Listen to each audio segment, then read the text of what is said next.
Good evening and welcome to the April 7th, 2014 Jurupa Unified School District Board of Education meeting. We'll start with roll call, please. President Schmidt. Here. Trustee Mendez. Here. Trustee Hernandez. Here. Trustee Johnston. Here. Trustee Schaefer. Here. Daisy Carpio. Here. Shady Fawcett. Here. Amanda Gardner. Thank you. And Amanda, would you lead us in the flag salute, please?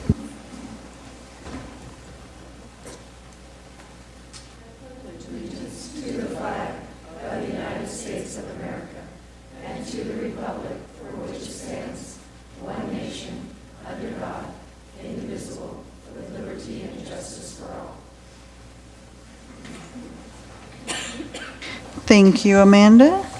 And we'll start public session with welcome and student board members. Mr. Duchamp. Well, good evening, young ladies. It's good to have you here tonight. Does anybody want to start? We'll start with Jurupa Valley, just because I can't remember where we were last month. So there isn't much going on at Rubidoux, but we just had our We Connect program. And so we had dental screenings, medical, and eye screenings. We prepared taxes and gave away free groceries, and over 1,000 people attended. So everything was free for the community around us. And last Thursday we had Best of Rubidoux, which is very similar to Patriots Winter Carnival. So it was a chance for clubs to make money so they can sell foods after school, and it was just for the community to see what Rubidoux is about. And it was very successful. A lot of people went, and we had a free dance afterwards from 8 to 10 p.m. We didn't have a great outcome, but the people that went still had a lot of fun. And this week is also Club Food Week, so just like Best of Rubidoux, all the clubs get to have a chance to make money off of the food that they sell during lunch. And lastly, the spring sports are starting their league matches, and that's pretty much it. Now we'll go to Jurupa Valley.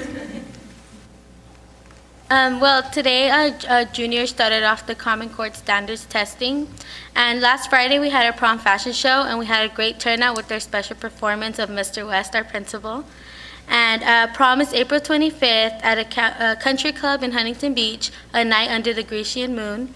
And ASB is also having a Chipotle night fundraiser next Monday from 5 to 8 if you guys would like to go support. All you have to do is whatever you guys spend, 50% of that goes towards us. And we're raising money for our students next year to go to conferences and leadership leadership camp over the summer. And also our choir has a district concert next Friday along with Rubidoux and Patriot. We have our last pep rally of the year, May 2nd. It's a Hunger Game theme, and we have Spirit Weeks from Black and White Day to Just Do It Tuesday, Western Day, Special Ops Day, and Beach Day. And we also want to wish our cheer team good luck while they travel to Nationals in Vegas next week. That's it for Rupa. Thank you, Daisy. And Shaylee, let's wrap it up with Patriot. Well, the Friday before spring break, we had our last rally of the school year, and it was a luau theme, and it was a great rally and one of the best ones we've ever had at Patriot. That night, we started a new tradition of having our prom fashion show after school in the gym. The gym was decked out in a huge runway, and juniors and seniors walked the catwalk to advertise our prom that is coming up on April 25th at the Hyatt in Huntington Beach. And tickets are on sale now, along with prom royalty petitions are also available. This last Friday, we had a teachers versus student dodgeball game, and although it wasn't well attended, as we kind of expected for our first annual event, it was a lot of fun, and it's hopefully a tradition that will keep going at Patriot. The seniors in ASB are preparing for our Every 15 Minutes program that will take place on April 23rd and 24th. If you've never had a chance to see this presentation before, it's a really incredible experience, and if you have the chance to come by Patriot on the morning of April 23rd or to the assembly on April 25th, you're all invited to do so. We had an Ultimate Warrior lunch on April 3rd honoring every student on campus that had perfect attendance and C's or better in the last grading report. And ASB attended a Castle Leadership Conference where they were one of 10 schools out of 250 to receive an Outstanding Leadership Award for their activities program this last year. And that's all we have going on at Patriot. Thank you. And next, we will recognize the best of the best for January, February, and March, our Employee Recognition Program. Mrs. Rausch, thank you.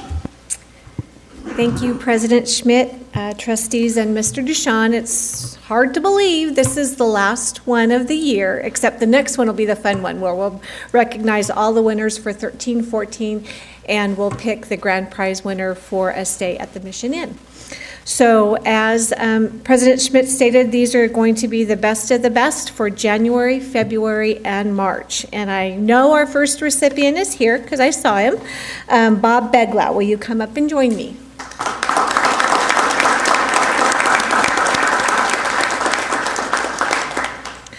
Bob is one of 4 computer support technicians that support district computer users on a daily basis.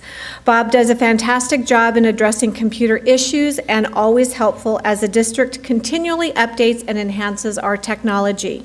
He goes above and beyond each day by supporting all of us and takes time to educate himself on new technology advances. Thanks, Bob, for everything you do, and congratulations on being one of our best.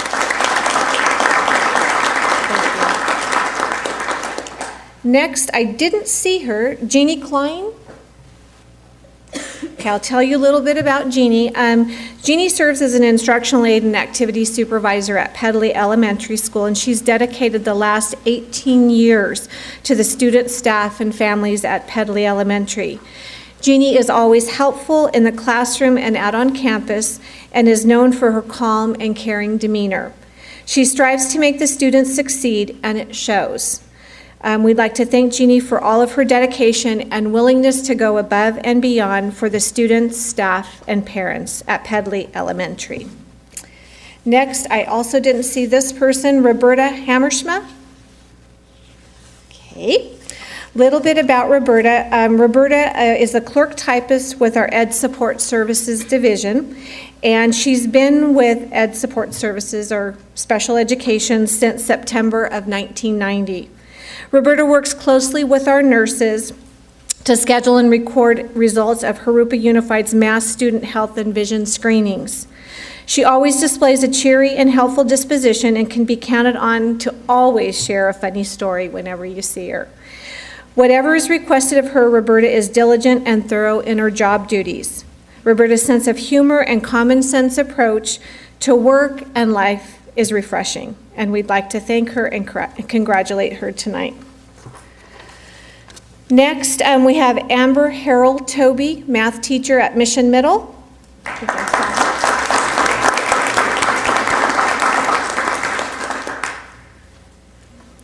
Amber is a dedicated and hardworking teacher who does so much for the staff and students at Mission Middle.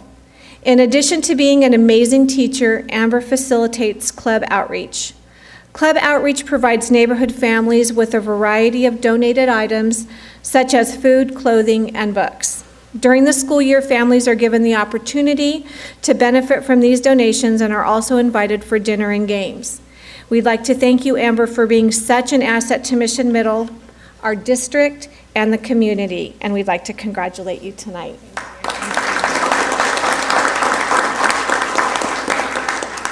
I think the next one is here, Judy Pronovost.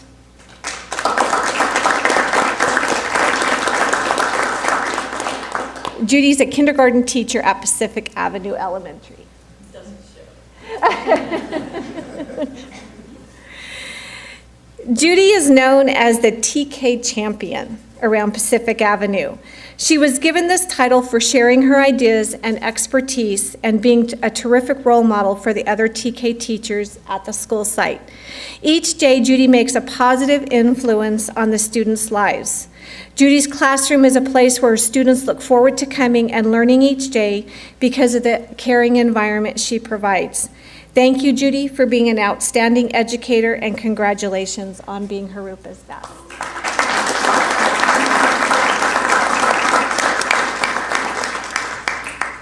Hector Sanchez.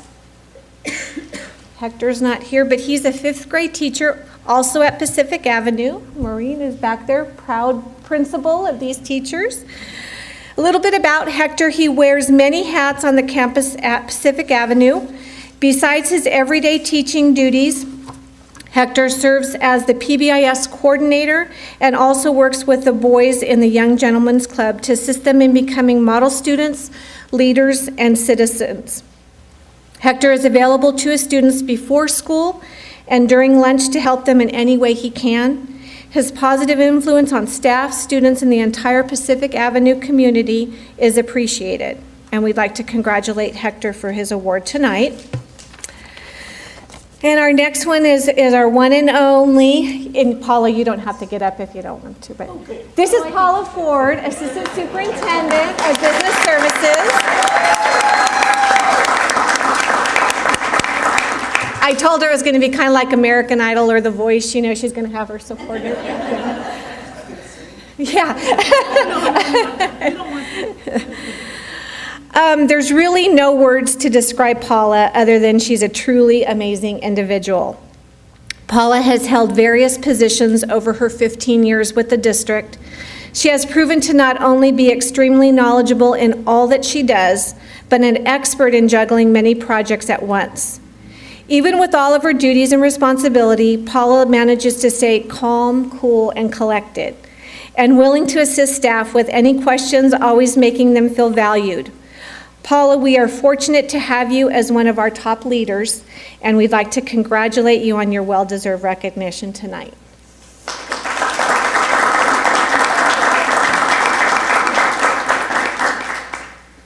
And I didn't see Rosa. No, Rosa Santos Lee, principal at Stone Avenue, is our next management recipient. A little bit about Rosa. If you don't already know, she's a very dynamic principal and can be found daily interacting with students before and after school and on the playground during recess and lunch. She's an effective leader and has created a positive school environment that both staff and students consider their home away from home. Rosa's genuine care and concern for the students, staff, and the Stone Avenue community shine through. We'd like to congratulate her tonight for being one of our best. Last but not least, she's not here either, Allison Teagarden, and she's one of personnel's own. So I want to tell you a little bit about Allison. She's one of our personnel secretaries.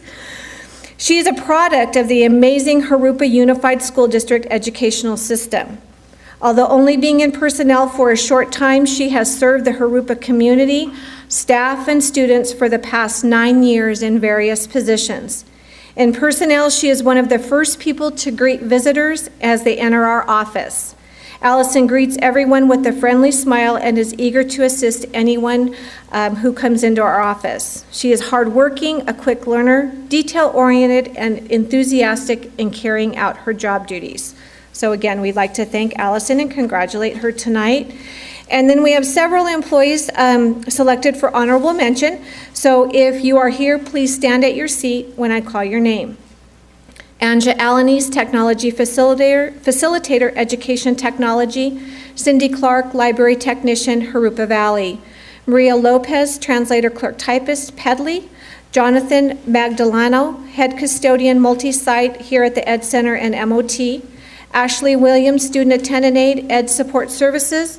Laura Beal, Counselor, Mira Loma Middle. Kevin Harrison, Guidance Coordinator, Jurupa Valley. Brian Henry, 6th grade teacher, Rustic Lane.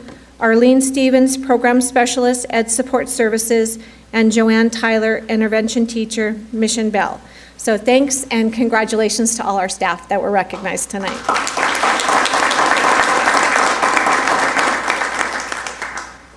Thank you, and congratulations to all of our best of the best. Next, we'll move on and recognize the National School Bus Drivers Day. Mrs. Ford. Yes, each year the state legislature recognizes the fourth Tuesday of April as National School Bus Drivers Day. We will be recognizing the dedication and contribution of our bus drivers on April 22nd at 9 a.m. in the Transportation Department, and we'd like to invite the board to join us in celebrating our bus drivers. Thank you.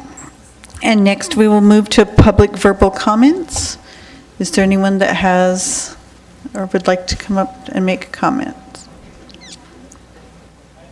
Seeing none, we'll move on to administrative. Are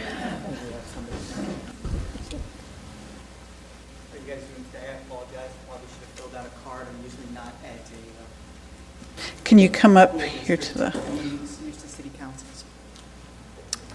How are you doing today? My name is Brandon Roth with Stratham Homes, and I'm here actually just to praise the school district for a recent CFD that we created. In 2012, we began to explore a community facilities district to mitigate the impacts of the development of Track 31778 and 31768. It's a total of approximately 300 homes located approximately on the corner of Wineville and Belgrave. I'm just here to say that it's been an absolute pleasure to work with the administration and its staff throughout the creation of the CFD. I would like to commend the board and its staff for its willingness to work collaboratively with private local developers. We truly appreciate this partnership, and I cannot tell you how seamless this CFD went compared to other CFDs I've created. I'm rather young, but I've done quite a few in my day, and this was the simplest CFD I have done yet, which is saying quite a bit. I just want to mention that this is a significant step in providing the education facilities necessary to promote education as well as the local development and the local economy. So I want to thank you guys on behalf of Stratham Homes. Stratham. Thank you very much. Any others?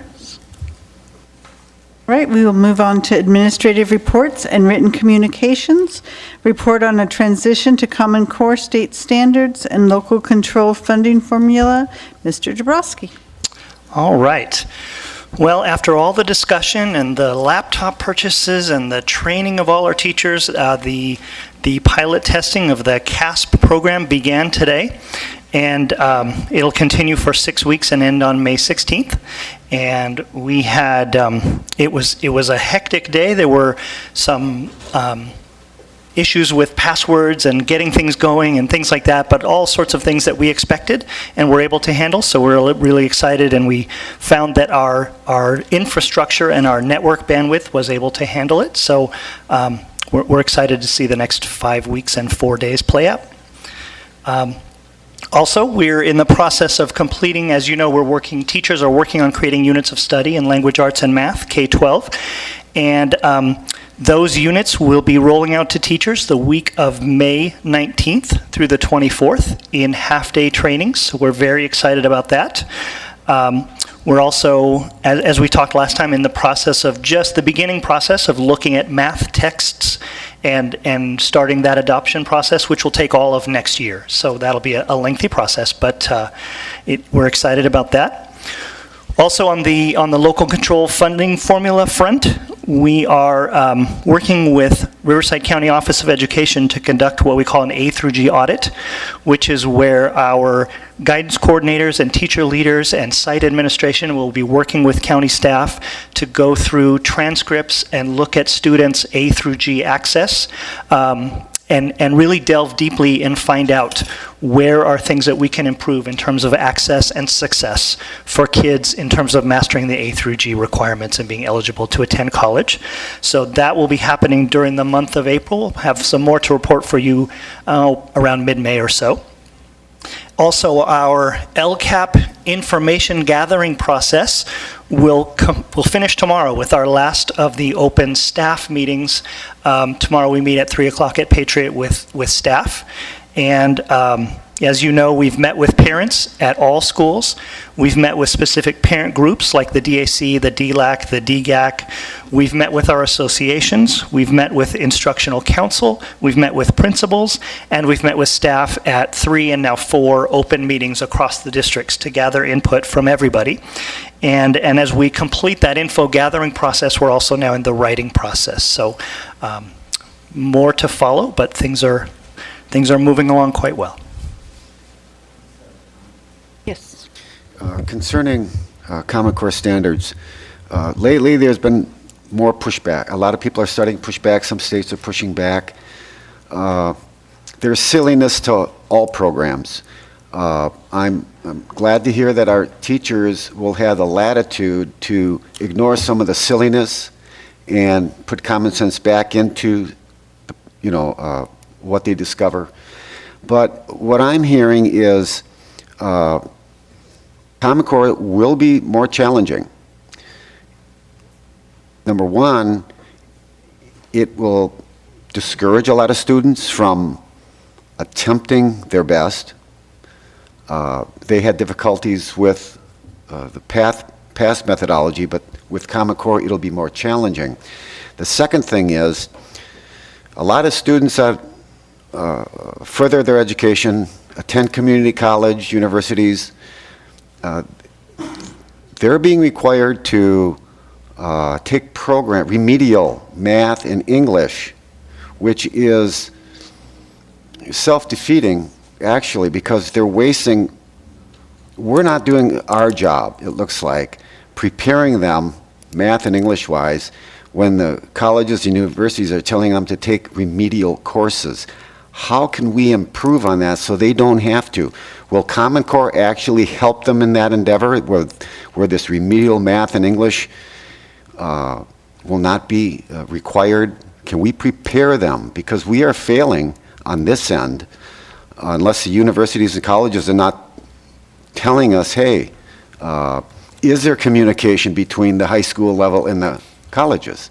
Because this remedial math and English they have to take is wasting their time. They don't have time to wait. They should be ready. They should be, once they step off that stage in their cap and gown, they should be ready to jump into their college courses. So how is Common Core going to help them with that? That's what I'm hearing.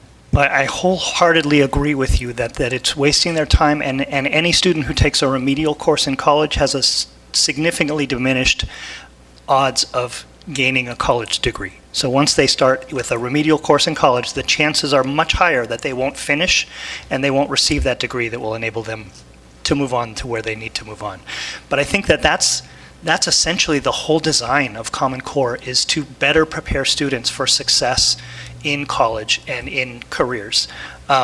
For example, our students take right now the early assessment test, our 11th graders, which determines whether they're ready for entry-level math and entry-level English courses in the state colleges.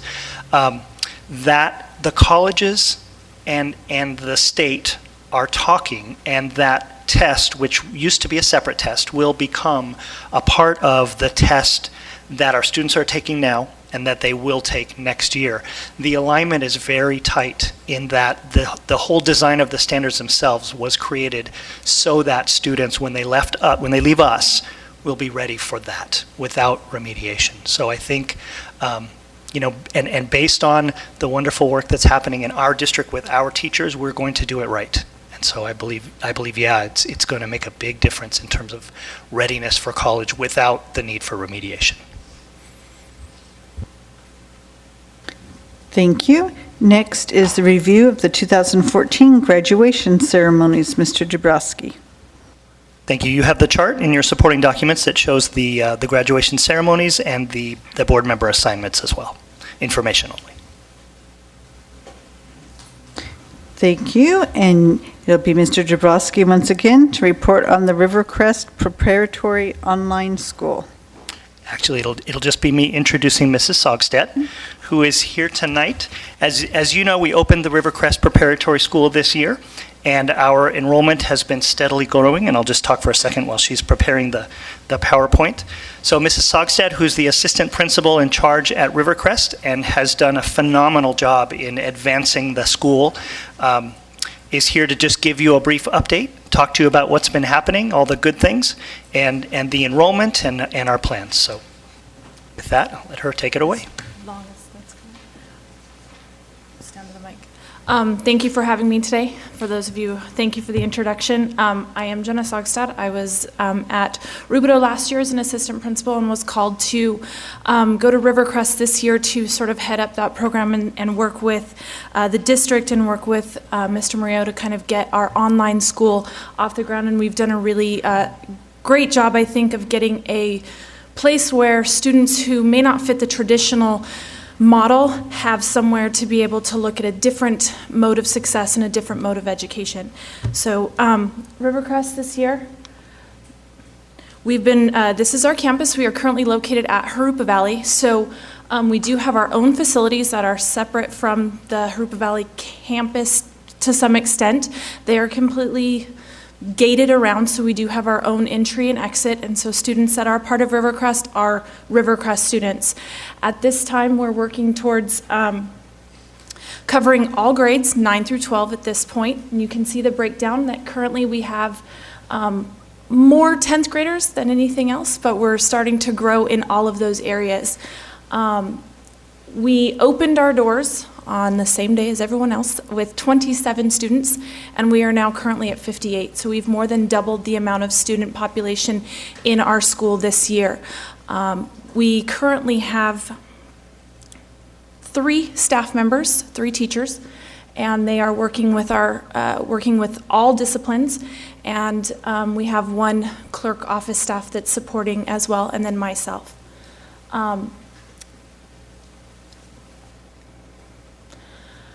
Just to kind of give you a background on our students, when we first started setting up the school, one of the things that we were looking at was, what is the type of student that might benefit from an online world?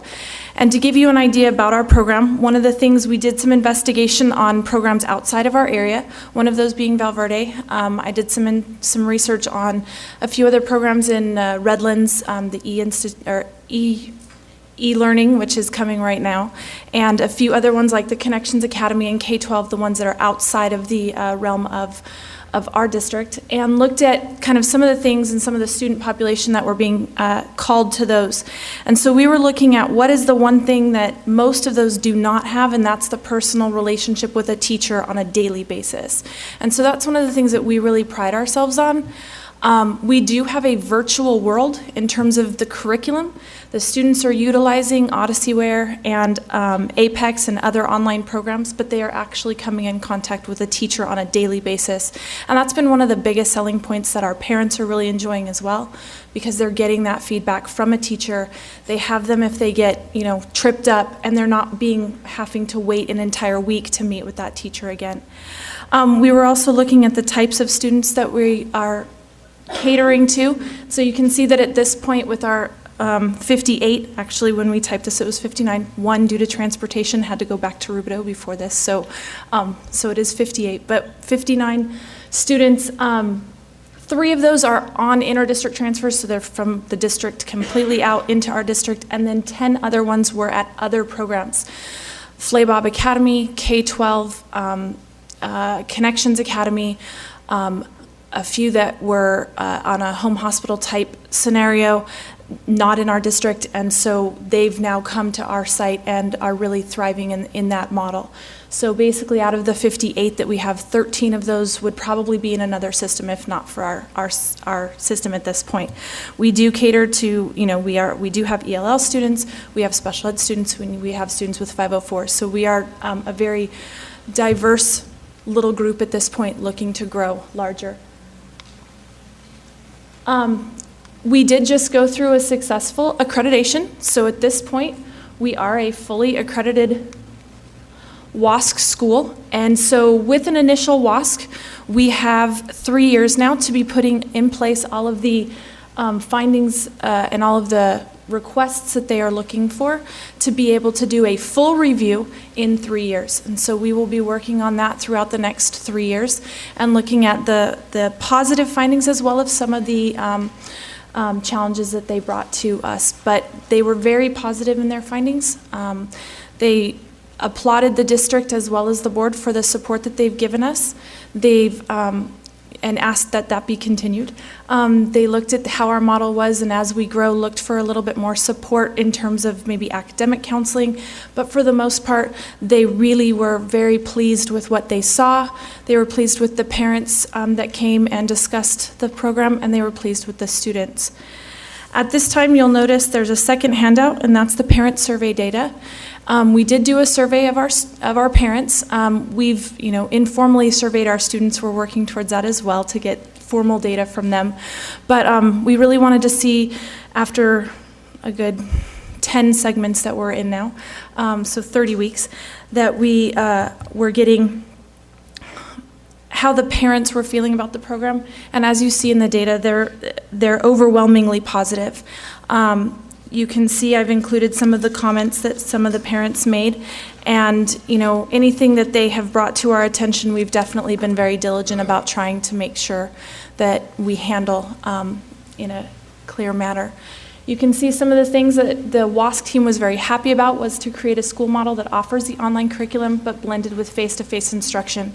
Again, that's a huge piece for us because one of the main things that we as a site believe in is that the success of the student comes with the relationships between the teachers and the staff that's there, and being able to keep those connections and making kids feel safe and making them feel successful. And that's what we pride ourselves on, and continuing to help them as they move through this new and different model. Preparing the students with a rich and rigorous education. They've looked at the program that we utilize and found that, you know, it is challenging to our students, and that they are but they have that safeguard of the teacher as they work through that, and then also creating an environment that will encourage them to work harder with better results than previous experiences. Some of the accomplishments besides our fully accredited WASC that we've more than doubled our enrollment. We have fully functioning computer labs. We will obviously be doing the SBAC as well with our 11th graders. We have all of our teachers trained in online delivery and various other programs that would help to create a blended learning and a flipped classroom model. Offered many classes for student success. Like I said, we have a wide variety from 9th grade to 12th grade, so we've offered every level of English this year, as well as honors.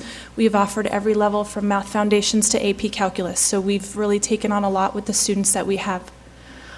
Developed our school site plan, a safety plan. We created a mascot. We had a voting with our students and with other staff and came up with the Trailblazers, so we're working on how that would look so that we can move on, because we really do feel that we are blazing a different trail for students on their success. We developed our school-wide learning outcomes, which you'll see is attached to the survey, and our outcomes are basically the idea of forward, because we are moving forward, and that's also what a river does, so it continues to move forward. But we're developing students with fortitude, being organized, developing respect, having wisdom, continuing to move forward in achievement, developing their responsibility, and being dedicated to everything that they do. So that's kind of the motto of our school, and what we're looking forward to. And then creating a fully functioning, which we are, comprehensive high school that's just a non-traditional model. We are working currently on our A through G classes, so we should have all of those online and ready to go as of next year. They are sort of grandfathered in with a WASC process. You can't get your A through G until you're officially credited, and then it reverts back to, so all of our classes this year will be approved and such, but you've got to fully get the accreditation, which we should be getting very shortly. These are the two main programs that we work with. We also have worked with Google Docs. We've been working with doing Google Hangouts to kind of get our students together and giving them a venue to talk. We are working with, or will be working more with Moodle as well, so we're looking at a lot of varieties of ways to utilize the technology for the success of our students. We have a fully functioning website that is updated as often as necessary. We do have up there are links to Odyssey-ware, which is the main program. This is usually how we tell our students to go through. We have our link to Moodle. We also have, we do PowerPoints every probably month and a half as we finish a segment, and those are updated with important information for the students and student recognition, those who get 3.0s and so on and so forth. To give you a little background, our program, the way that we work, is kind of like a summer school model. Our students are taking one class for 3 weeks, so it's intense instruction on one class only. And that's been another really big selling point for a lot of our students and parents, is that for many students it's hard to divide their brain into 6 different segments and try to figure out what's important and prioritize what project needs to be done when everything is important in a comprehensive high school model. So for our model, what we do is we basically break down our program into segments. And so we still allow or still have the opportunity to get 30 credits of coursework every semester, just like at a regular school or a traditional school, but we break it down every 3 weeks. So they're taking one semester course in a 3-week model. And we tell the students when they come in that regularly, they dedicate 6 to 8 hours a day on school because they're on campus at Patriot or Jurupa Valley or Rubidoux or somewhere else outside of our district for 6.5 to 7 hours with 6 periods a day. Then they go home and do a few hours of homework. And so what we ask them is that 6 to 8 hours, it's not as if they're doing anything less, it's just they're dedicating that 6 to 8 hours on one subject instead of all 6. And so it gives them the ability to really just focus on one thing and be able to move through that. It also gives our teachers the ability to really just focus on, a smaller group of students because they have anywhere from, depending on what the students are taking, because there is a flexibility in the master schedule because we do create it based on the student need. So if a student comes in and he wanted to take an English class before his math, we can do that if that's comfortable for the student. So it gives them a little bit more buy-in and a little bit more relevance in their education as well. And so through those segments, they complete a semester of coursework, and then second semester they complete a semester of coursework. So they still have the opportunity to get all 60 credits. And in some instances, they have an opportunity to get more as well. And that's one reason why we can also be looked at as an accelerated model. Because if they are taking a concurrent course, which we do have students who are taking maybe an AP class or a foreign language that we don't offer, or even band or choir over at one of their home high schools, they have opportunities for credits there and still have opportunities to get a full 60 from us. Or if they're taking ROP, they have the flexibility in their day that they can come to school in the morning, go to the ROP classes in the afternoon, and still get anywhere upwards of 85 credits depending on the length of the ROP course. So there's a lot of ways for our students to move through their coursework. It's also an accelerated model because they do have a lot to do in a 3-week segment and a lot to dedicate. So they're not usually taking more than one class at a time because we want them to be able to dedicate their entire focus on that one class.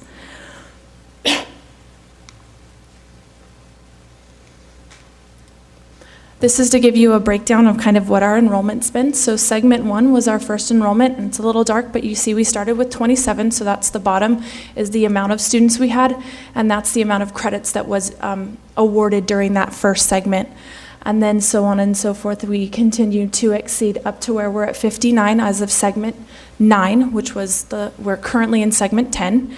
And we awarded 245 credits. So our students are succeeding, they're getting the credits, and we really truly believe that there is a lot of retention there because they are doing so much of this on their own. Although they do have the support of the teacher, they are being asked to do a lot of the reading and a lot of note-taking on their own as they move through that independent coursework. Some of the student, we kind of were looking at what are some of the students that we have. We have some incredibly shy students who maybe just didn't fit in the regular model. We have some definite high anxiety students. We have students who maybe didn't fit in the social model as well, but they are very comfortable in the online world. We have some high achievers who just don't want the drama of a lot of people. But one of the big things that we've heard from our students is there's a lot of students who like the connection and being able to walk up to their teacher and talk to them at any given time, and that there's just less people. We have those who have religious commitments, who have things to do, out in the community, and those who want to do work in the community as well. So it gives the flexibility to those parents to make those decisions as they go through. One of the things that we've looked at is those students who are succeeding. Some of the things that is key to a Rivercrest student at this point is their attendance. We do again ask that they are there every day for a minimum of an hour a day. Now we do have students honestly that stay anywhere from 5 to 6 hours a day. They will come to their class period, then once they work with the teacher, they will either continue to work with the teacher if they're having challenges, or they will come into our computer lab and they will work in our computer lab that's there for them to work because they may not have the same availability of computer access at home, or they may just know themselves well enough that if they get home, they won't work as much. So they understand and their parents understand that when they're within our computer lab, they're working to those assignments. We have a core group of probably about 10 to 15 students that are there for anywhere from 4 to 5 hours. We have lunch with them. I supervise them as they go get their lunch, and so they have their own little community as well. So they're building that school and that positive community. They do need to have a pretty strong work ethic. It is an individual or an independent study program. to some extent, so they do have to have some individual motivation, but a lot of it too is when they do get to choose this program, when they choose the classes that they're taking, they kind of have that, that buy-in a little bit more, so that relevance and that importance and that individual push kind of comes. And if it's not always there, we have our teachers to give them a little nudge as well, because they do see them and there is something to that accountability piece. OdysseyWare does have a parent portal. And so OdysseyWare is the main program that we're using, and what OdysseyWare does is it offers up an account for parents. And so we suggest that their parents get online so that they can also be seeing how their kids are doing, because basically it gives them a task bar and it shows them percentage-wise of how many assignments are due today, how many are overdue, when they're due. And so parents have almost minute by minute kind of or daily ability to see where they're at and be able to sort of text or call either me or a teacher or somebody to say, did they finish this? Is it, you know, so we get a lot of that communication as well when they look on parent on the OdysseyWare portal. We're not using Parent Connect in the same way, only because of the quick 3-week model. We haven't been able to seamlessly make that work yet, but we're working with technology to see if we can also get that through Qzangle as well. So we'll be entertaining that for next year. But the parent portal for OdysseyWare, we have 45% of our parents with active accounts, and we have even more who have accounts, they just haven't activated them yet. And a lot of times that's because they're standing over their child when they log in. So they still see what's going on, because I get a lot of calls and it's like, oh, you're not a registered person, but they're standing right there. So there's a lot of parent pieces that the parents are really enjoying because they have that direct line. We do progress reports to our students every week and a half within the 3-week segment. So we're trying to keep a very clear communication. So it's not the same progress report that goes out every 6 weeks, but it does go out every week and a half basically within that that goes out at a week and a half within that 3-week segment. But we do tell the parents and the students that even one day can make it or break it if you decide. So we try to continue to keep that with parents. We do ask that parents sign it, return it to us, so we are getting that parent feedback. And then just the relationships that we've created. Ask a question while we're on this page. You're saying 45% of the parents have an active account, and yes, some are standing behind their student.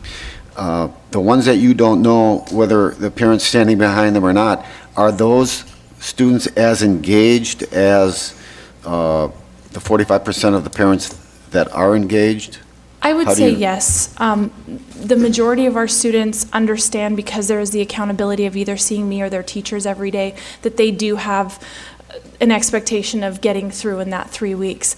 But there are times that even those parents who may not have active accounts, we have students who are just self-motivated in their own that are doing well. So it just kind of depends on that connection, but we also try to call pretty regularly for those who may not have an active account to make sure that we're staying on top of them so that they're aware of what their student is doing and where they're at. And before I forget, the characteristics of the type of students that are in the program, it's basically like a high school, all types of characteristics. The cramming so much coursework in a 3-week period, do the majority comprehend what's being taught? Is it easier for them to concentrate? For the students that have chosen this model that are in with us now, I'm not going to say that 100% of them are getting A's, but the bulk majority are understanding that this is the model and they are thriving in this model. A lot of it is because of the fact that they only have to focus on one thing. And so we're looking at the fact that although it is a lot of coursework, we also don't, we look at OdysseyWare kind of like a textbook and we look at it next to the standards. And so it's not that every single thing that's outlined by the curriculum online is shoved down the throat of the student. We look at what is necessary for success of that student, and then we can also modify it as well.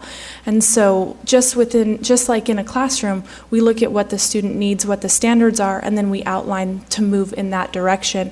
And yes, it is a lot of coursework in 3 weeks, and we are, when we're gauging that as well, math is difficult in 3 weeks. For some students, they love it because they can only focus on math, and that's what they lose it, that other 5 periods that they're somewhere else. And so for them, it's working out. But for others, it may not be the best. They do work very hard during that segment, and we're looking at how we can also add some interventions, add some tutoring and things for next year for those types of situations as well.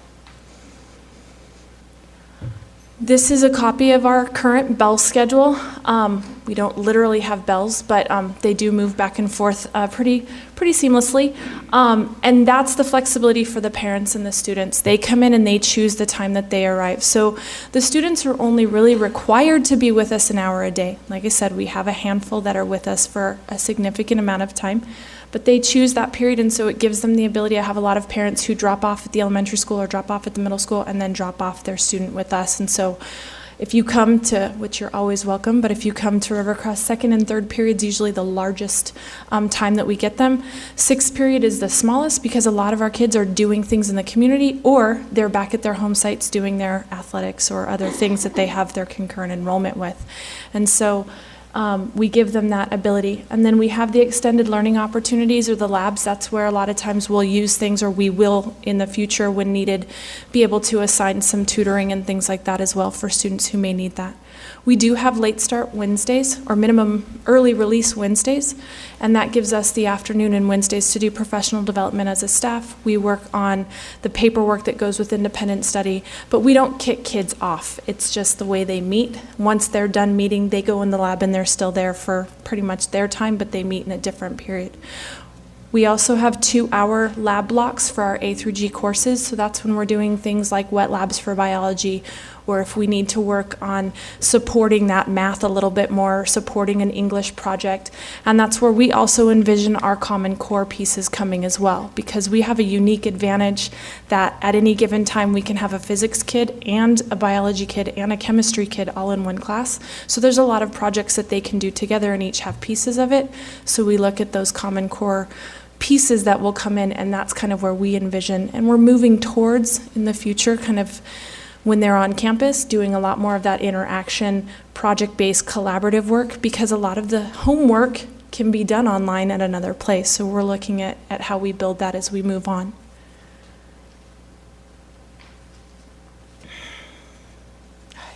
Come on, clicker. This is a comment from one of our parents. She actually has now, first semester she only had 1 student with us. Second semester, her other 2 daughters moved from Kelseyville, moved down here primarily because of this program. So now we have 3 of her students here, and they have done a variety of education models. They were at the Aviation Academy, they've done homeschool, they've done independent studies. Again, 2 of her girls the first semester were not with us, and they came down because of this, and she's just very happy with the program itself, and so that's included in there. And then this is just a little snapshot to give you an idea of some of the things. These are our teachers working with our students in the classroom. We did have KC boot camps, so instead of on Saturdays, we did them on Wednesdays from 11 to 12, and we invited all 10th graders to kind of go through, and we gave them for 5 weeks KC intervention, KC support for our 10th graders and any 11th and 12th graders that may not have passed yet. Gave them some tips. We went over how to prepare for it and got them, as ready, because it's not as if they're in an English class the whole time, like when you're on a traditional campus. So this was our KC boot camp, or that's the classroom. These are some of our students doing science experiments. So these are our wet labs, and that's biology, some chemistry, and then this is actually one of our physics labs. The student that did this, it took him an hour and a half, but he prevailed through to create this balance model. And one good thing we found is that he had that time. In a regular classroom, he may not have finished it, since it was over an hour and a half to make the soda straw balance. And I went in and it was very accurate, so they made me test it. We are looking to enroll. I already have some 8th graders and some 9th and 10th and 11th graders from the current site. We are looking at how to continue to market to other areas as well. With our full WASC accreditation and our A through G, I think that's going to really help us even more push towards getting more students that fit this model and feel that this is sort of the new direction of education. And I'll be at the high schools and the middle schools throughout April and May to continue to work towards and see if it's the right model. It is a different model, and there are some students who may not succeed in that, and our main objective is to get students in the right place with the right education, so that's what we're looking for. So, if I may, a couple of questions about the enrollment. In the enrollment having doubled from the opening of the school year, where has that growth primarily come from? Primarily, it's come from word of mouth from either parents or students, but we're getting a good number. Like I said, we got at least 4 from out of district. One who was at a Connections Academy, or 2 that were at Connections Academy, 2 that were from Kelseyville. So at least 4 to 5 were completely out of district, had heard about the program and had desired to move in. And then we are getting it seemed we're kind of the same balance as the enrollment counts at our 3 high schools, to where we have a few more Patriot than we may have for Rubidoux and Jurupa Valley. And so it's coming from those schools as well. There was some interest from, parents who are looking for a new model for their students because they may not have been doing so well first semester. And so we look at that. If they're significantly behind, this is not a model for credit recovery, so we do have conversations about that. But if they're, a class or 2 and they're motivated and they really find that this may be the model that they're looking for, then we can work with that and we bring them in. I also, first semester, did some visits and brought the guidance coordinators from the 3 high schools over to our site so they could get an idea, because it is very new to everyone. And so with that, they were able to kind of see students who may not be fitting in the mold over at the traditional high school, but that might fit in our mold, and so we've been getting those. We do have some that had some attendance problems first semester. One that was at Jurupa Valley, he was a freshman and basically came to school a very small amount of days. So far, he's come every day at our site, and he's passed every class that he's taken. So he's done really well in this model. The other model was not for him, and so we're getting it from all over, but a lot of it is word of mouth from both students and for teachers, and then, students and parents. And then we've also sent out some materials as well. And in looking at year 2, what are we looking at in terms of your anticipated expectation of enrollment? Ideally, I'm looking at least, starting, I'm hoping to start with at least 85 to 100 so that we can see where we're at. But staffing-wise, we're still looking at what that looks like as well. There is a lot that goes into it, and a lot of sort of hands-on stuff with the making of the report cards and all those kinds of things. So as we get more students, but ideally we're looking, I'm setting a goal, and then one of the WASC goals was to have enrollment increase of at least 50 or more every year. And so if we're, we started at 27 and we're at 59 now, I'm hoping to at least get up to 85 to 100 for the start of next year. I have a question about classes. If you are a student that likes to do creative writing, for example, and Common Core is not really going to focus on that for seniors anymore, and I remember English Lit and creative writing was a big thing in high school. So would a student be able to take that in your school? Well, we do continue to push towards, what's being offered, and I know that creative writing and some of the other programs are being offered as English electives at Patriot and other high schools. So we would look at what Odysseyware and what Apex offers, which they do offer a variety of classes that are outside of the scope. And then if they are, we would still have the Common Core English and those types of things, but then we would be able to offer those electives as well. And hopefully with the model, because they have a little bit more flexibility, they'd be able to take that if they're looking forward to something like that. We're also looking to do a yearbook next year, maybe journalism, and maybe an online paper kind of thing, since we are online. So that would give some of those resources and those outlets as well. Yeah, I just have a comment. I have to commend Jurupa Unified School District and this board for Rivercrest. It's individualized education for students that don't fit basically. And to come up with that model is quite striking. Hopefully, local control, as the governor wants to call it, really means local control in whatever courses these students need. Hopefully, we can afford to do that for them in this setting. But I think Jurupa is on the right track,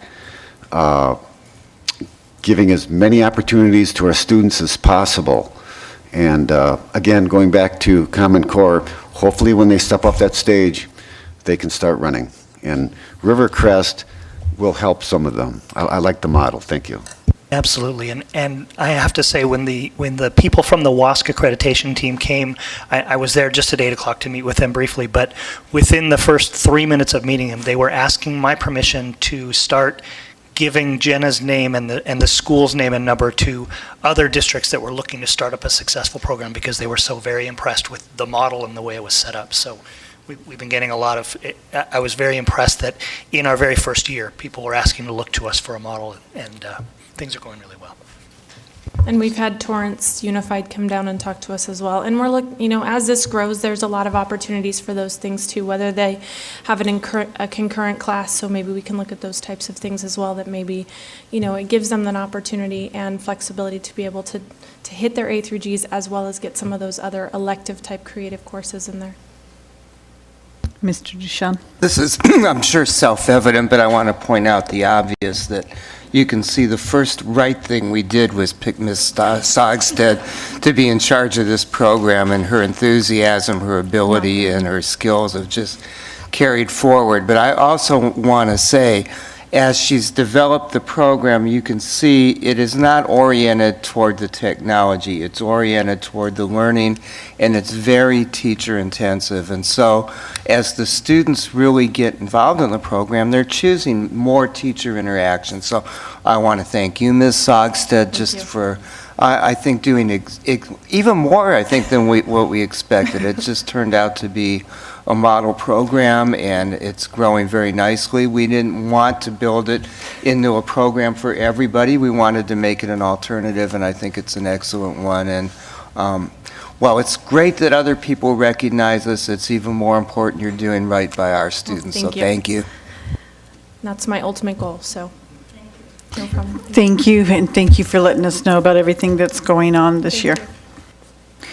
Next is to publicize the tentative agreement with NEAJ Jurupa. Mrs. Hilzig. Thank you. At this time, we are publicizing the TA we reached with NEA Jurupa. Highlights of the agreement include a 3% salary increase, a 3% increase to health and welfare, the health and welfare allowance, a 3% increase to increase the teacher day from 7 hours and 15 minutes by 23 minutes, and also a one-time 1.2% increase, which will allow us to do staff development for 2 days prior to the school year beginning. A copy of the entire tentative agreement is in the supporting documents. It's also required, current law requires that we make a full financial disclosure at this time, and that's been shared with the board and is on the back table. So at this point, we're just making the agreement public. The board will be asked to approve the tentative agreement at the next board meeting on April 21st, and it's anticipated that the NEA Jurupa membership will ratify the tentative agreement by April 11th. Thank you very much. And next we'll move on to nominations for the 2015 CSBA President-elect and Vice President. Mr. Duchamp. Thank you, President Schmidt. I think it kind of states itself that there are nominations open. These may be submitted either by you as individual board members or by the board as a whole. I cannot tell you, well, I can, how important these positions are. You see them primarily at your workshops and at the CSBA conferences, but the ladies and gentlemen that fill these positions are statewide leaders and truly represent school boards and school districts across the state. So I would urge you to consider nominating people, to consider it any of you, or nominating one another. Or, but I will tell you, it's a big job. It takes a lot of time and a lot of commitment, but it's very critical, and proper representation is really important. I think you all know Jesus Holguin, who is from the Moreno Valley Board, is currently president-elect and ascends to the presidency. That's not a position that's elected. I think it just ascends to that. So you are really nominating the next president-elected next president through this process, if that makes sense. You're 1 year behind. But you, again, may do anything individually. If we can help any of you, we'd be happy to. Thank you. Thank you. And next, we'll move on to public hearing session and hold the public hearing on the initial bargaining proposal for CSEA 392. Mrs. Elzig. Thank you. At this point, we just need to open the hearing for public comments on the initial bargaining proposal from CSEA to the district. All right, at this time, I would like to open the public hearing session on the initial bargaining proposal from CSEA 392. Are there any comments from the public?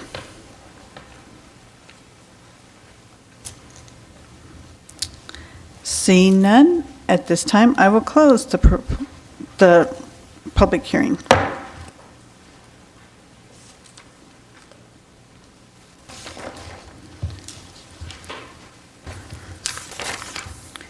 Okay, and item 2 is to hold the public hearing on the intent to adopt statutory school fees, level 1 fees imposed on new residential and commercial industrial development. Mrs. Ford. On January 22nd, the State Allocation Board increased the maximum statutory school facilities Level 1 fees to $3.36 per square foot on new residential construction and 54 cents per square foot on commercial industrial. Currently, our Level 1 fees are $3.20 for residential and 51 cents for commercial and industrial. The purpose of this public hearing is to receive input on the proposed resolution to levy a Level 1 fees to the maximum statutory school facility fees amount. Thank you. And at this time, I would like to open the public hearing session on the intent to adopt statutory school fees, Level 1 fees imposed on new residential and commercial industrial development. And I have one, Mr. Nathan Miller from BIA. I'm actually just going to speak on the next item. Okay, just on the second one, or the third? Okay, thank you. And seeing no others, I will close this session. And next is to hold the public hearing on the intent to adopt Level 2 and Level 3 alternative school facilities fees. Mrs. Ford. In order to adopt Level 2 and Level 3 alternative school facility fees, the district must demonstrate eligibility to levy such fees. The Delinka Group has prepared a school facilities needs analysis for the district. The analysis satisfies 3 of the 4 statutory requirements. And the purpose of this public hearing is to receive input on the proposed adoption of alternative school facility Level 2 fee of $3.60 per square foot and Level 3 fee of $7.20 per square foot for new residential construction. Thank you. And at this time, I would like to open the public hearing session on the intent to adopt Level 2 and Level 3 alternative school facilities fees. And Mr. Miller?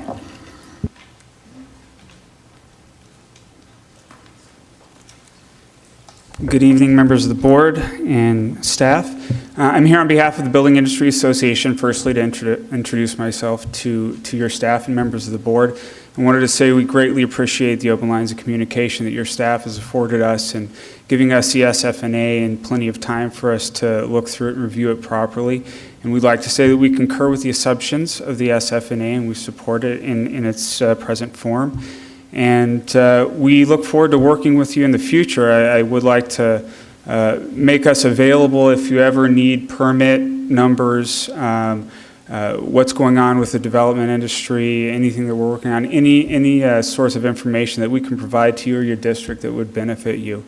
We'd like to make that available. So with that being said, thank you very much for your time. And again, thank you for the open lines of communication. We look forward to working with you and partnering with you and your staff in the future. Thank you. Thank you, Mr. Miller. Are there any other public comments? Seeing none, we will close this session. Could I ask who is Mr. Miller with? BIA. Oh, okay, BIA. Next, we will move on to the action session. and approve routine action items by consent, items A, 1 through 9, as printed. Have a motion by Mr. Schaefer to approve and a second by Mr. Mendez. We need to do a roll call vote, please. President Schmidt? Yes. Trustee Mendez? Yes. Trustee Hernandez? Yes. Trustee Johnston? Yes. Trustee Schaefer? Yes. Motion passes 5-0. Item B, approve submittal of WIA Title II Adult Education Family Literacy Act, English Literacy and Civics Education Funding Grant Application. Mr. Dabrowski. Thank you. This, the WIA grant helps to fund our adult education, and it's something we submit annually. So we're just asking for your approval to submit the grant. Second. Have a motion by Mr. Hernandez and a second by Mr. Mendez. Roll call vote, please. Yes. Trustee Mendez? Yes. Trustee Hernandez? Yes. Trustee Johnston? Yes. Trustee Schaefer? Motion passes 5-0. Item C, approve 2014 mandated core academic and KC 8 through 12 and special education summer school program grades K through 12. Mr. Dabrowski. Have a motion by Mr. Schaefer and a second by Mr. Hernandez. Roll call vote, please. President Schmidt? Yes. Trustee Mendez? Yes. Trustee Hernandez? Yes. Trustee Johnston? Yes. Trustee Schaefer? Motion passes 5-0. Mr. Dabrowski. I just want to make a quick comment that you see all the proposed offerings, and there will be one change of one section at each of the high schools, and I'll bring that to the next board meeting. The principals are taking a look at one of the offerings. Thank you. Item D, award of contract for purchase and installation of Education Center boardroom audiovisual equipment. Mrs. Ford. Administration is requesting approval to award a contract to Troxel Communications in the amount of $58,110.84, and this is for the purchase and installation of audiovisual upgrades in the boardroom. Proposals were solicited and 4 companies responded, and you have the information in your item. The boardroom is one of 3 district rooms that we use for professional development, and that would be a large portion of what this equipment would be used for. And this purchase will be funded through restricted Common Core funds as well as special reserve fund for capital outlay. And administration recommends the board award a contract for the purchase and installation of Education Center boardroom audiovisual equipment to Troxel Communications in the amount of $58,110.84. Have a motion by Mr. Mendez, a second by Mr. Hernandez. Any questions or comments? Mr. Schaefer. What equipment specifically are we talking about? This will, this will be mounting a projector. Instead of having the projector in the middle, we'll have for lack of a better term, a command center that will be set up so that we can have all of the control of the microphones and all of those components, as well as the video cameras and recording. Thank you. Roll call vote, please. President Schmidt? Yes. Trustee Mendez? Yes. Trustee Hernandez? Yes. Trustee Johnston? Yes. Trustee Schaefer? Motion passes 5-0. Item D, award of contract for community education and related services. Mrs. Ford.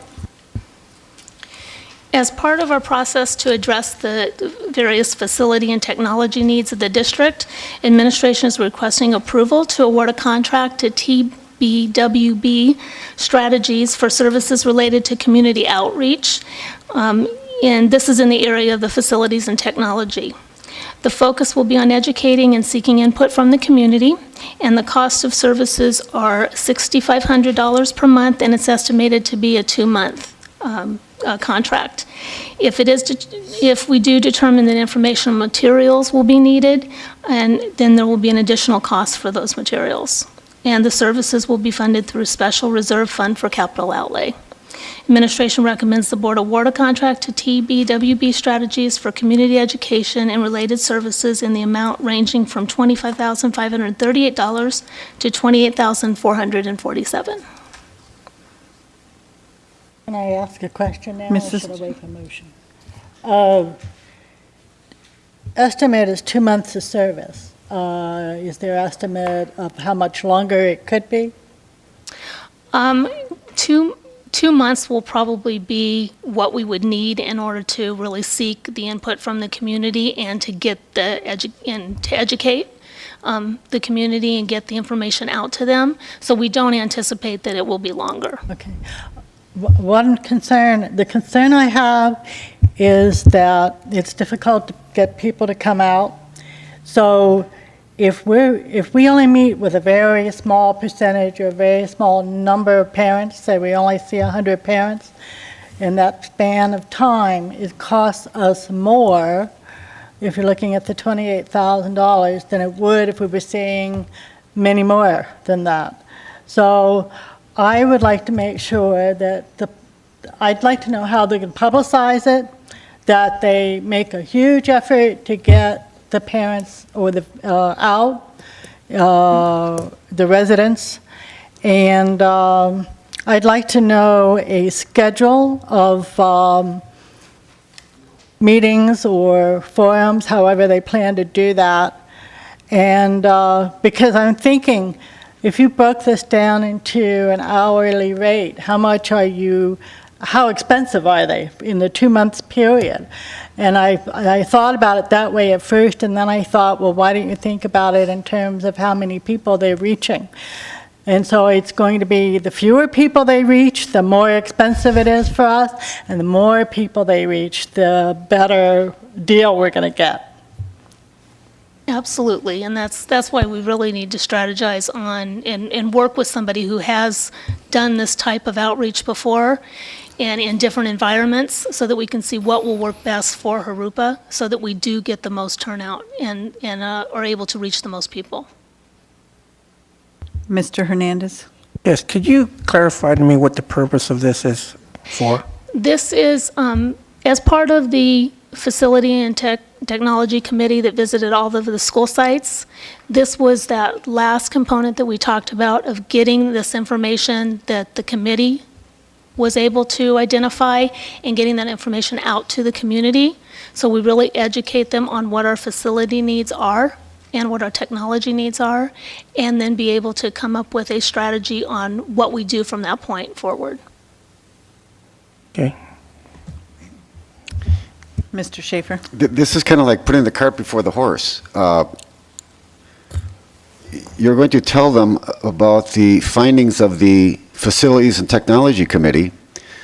Will you be asking them whether they would be supporting some sort of finance mechanism? Is that what this is about? Because we haven't decided on a finance mechanism yet. Right.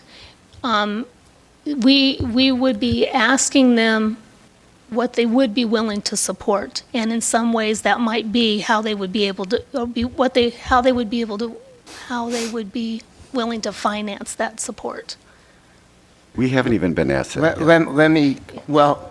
Let me answer that specifically. You're absolutely right. But we believe, and you may not believe, and this is the time to speak up, that in order for you to make an informed decision, it's important for you to know the opinion of the electorate given some information, essentially the information the board saw. So what we would ask them to do is a range of instruments, from surveys that may be mail-in, phone surveys, focus groups, to say basically the type of information that you saw, and to present, I think, an honest picture of where the district stands and what the options are one way or another. And then at some point, this board will need to decide we're going to only rely on community facilities districts. We're going to rely on whatever resources come in from developer fees.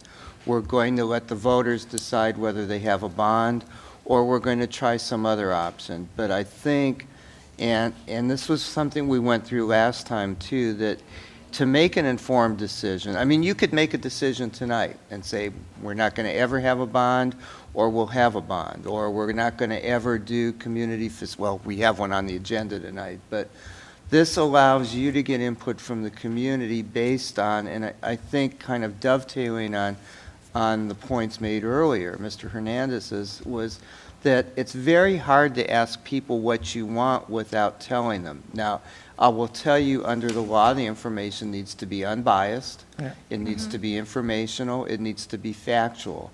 And we would ask them to do that. We would ask them to report back to you in terms of, you know, what type of survey instruments they were using, what they felt would best give them an idea of the whole community. Now, the one thing I will say, Trustee Johnston, is one of their expertises is gathering a group of 20 people that represent 200. So they might get somebody who represents mobile home facilities in the district. I mean, that's just an example. I just pulled that out of the hat I'm not wearing. But that would be their expertise, to give you diverse input so that when it comes time or not time, I mean, you may say, we're done. We've heard the report. We don't want to hear any more. Staff, go ahead, do what you can with the resources we have, or whatever, that you can make an informed decision. And I want to clearly state the same thing that went to the Facilities and Technology Advisory Committee is there is no foregone conclusion. It's how you vote when it comes time to make those choices. But what I'm getting at is, before there's a survey, or before there's whatever you want to call this, what is this again?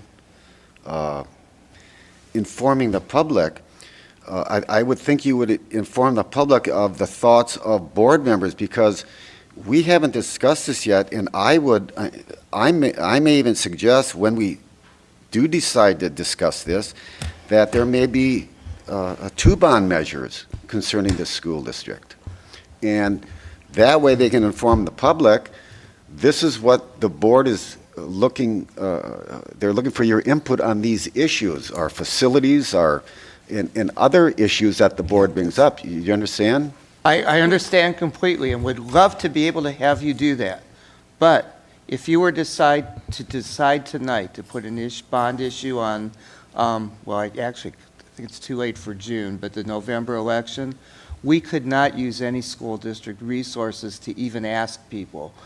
Even though the law says we can provide informational resources, it's generally thought that school districts should stay out of that on the sense that people might think that our information was biased. And we really, while it's going to be objective, somebody may look at it and say, well, you only showed us nice schools, or you only showed us dirty schools, or you only showed us technology that we don't care about. Once it's on the bond election and you make that decision and speak your voice, then we really can't ask the community. Now, a bond election committee can do what they want with other resources, but we can't use school district resources. So yeah, I see your point in terms of the cart before the horse, but there's a legal cart and a legal horse. And just one other question. The district put quite an effort into informing and engaging parents on LCFF and LCAP issues that are coming before us that they should be aware of. We had, even though staff put in a lot of time and effort and they did a wonderful job, we were only able to get 10, 12 parents at sites. One had 30 that I'm aware of. It was very small percentage of parents that we were able to engage. How will Troxel market this and engage these parents in greater numbers than that? That's. First of all, I'd like to say that as we went forward with the LCFF, we did get more and more people, and we ended up with, I think, well over 500 people district-wide, which is not, I mean, we'd like to have 20,000 parents. We are looking to the whole community, and it's going to be difficult. I mean, I'm the first to admit it. We don't have a Jurupa Valley TV station that only has television out here. But that's what they're good at, and so we would ask them to make sure they had that, and as they make reports to you, for you and us to hold their feet to the fire to get that input. Mr. Hernandez. Ooh, thank you. Well, first of all, let me go back to, that's what my basic understanding of what this item was. But in order for us to move forward, we need to educate the public of the findings that we've already done. As I sit here and during my presentation, we had the presentation on the facilities committee, I had to stop to think about where are we at in providing a good educational environment for our young people today. I stopped to think about when the dinosaurs were around and how people had to draw on the wall and everything like that. And then we start talking about the one-room schoolhouse. And then we look at how fast technology is moving now that you blink your eyes and you're already behind the 8 ball again. And we can't even catch up. But I think the thing is that in this study, first of all, we're presenting all the information we have to the public to make them understand this is what we have. Second, we allow this company to go ahead and develop a survey. That way we can develop a strategy to go forward. Now, grant you, I'm not for a bond issue, but I am for the citizens of the community to make that determination. And they can't make that determination if they don't have all the information at hand. Because if we stop and look at what real life is about, 95% of people's times is making a living. And they come here to go to sleep. They come here to go see their kids play baseball. And they're exhausted because we don't provide a large industry here for a lot of people to have good paying jobs in our community. The thing is that if we catch them in time and we're able to provide the tools that they can make an educated guess of which way they want to go with their child.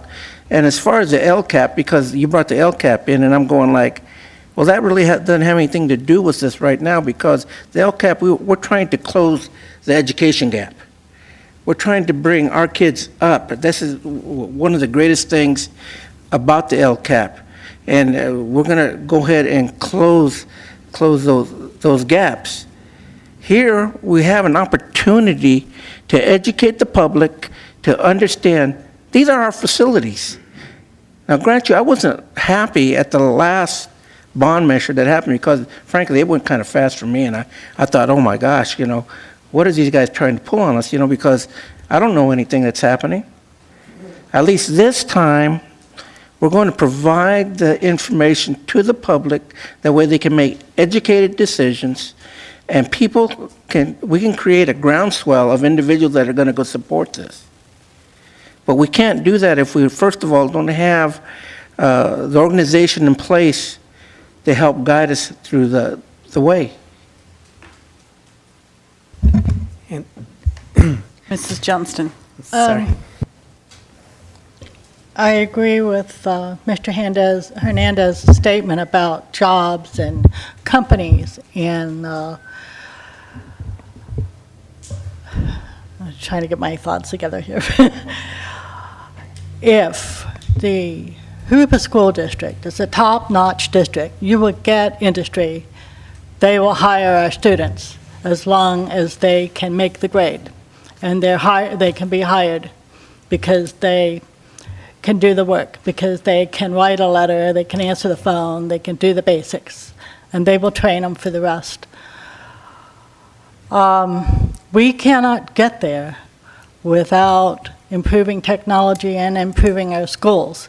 If we choose that, if our goal is to improve our facilities and increase our technology, where the schools offer the technology that's available, and go out to the public and tell them what was the result of the facilities and technology research that has been done in the district. We need to also tell them how we would achieve it. It'd be ambiguous to go out there and ask them totally how we're going to fund it. I think we should have some idea of this is how much money it would take. This is probably the best, maybe one or two options of the type of bonding that you would do. And asked them for their input. And I do think the survey is a very good idea, and I'll tell you why. The Supervisor Tavoloni went out for surveys for every one of his assessment districts for aesthetic improvements. What do you call those in the neighborhoods? And like limonite and all of those improvements that were done. And when the surveys came in, and they were very supportive, then the vote came in, and it passed. And so it saved us a lot of money and time.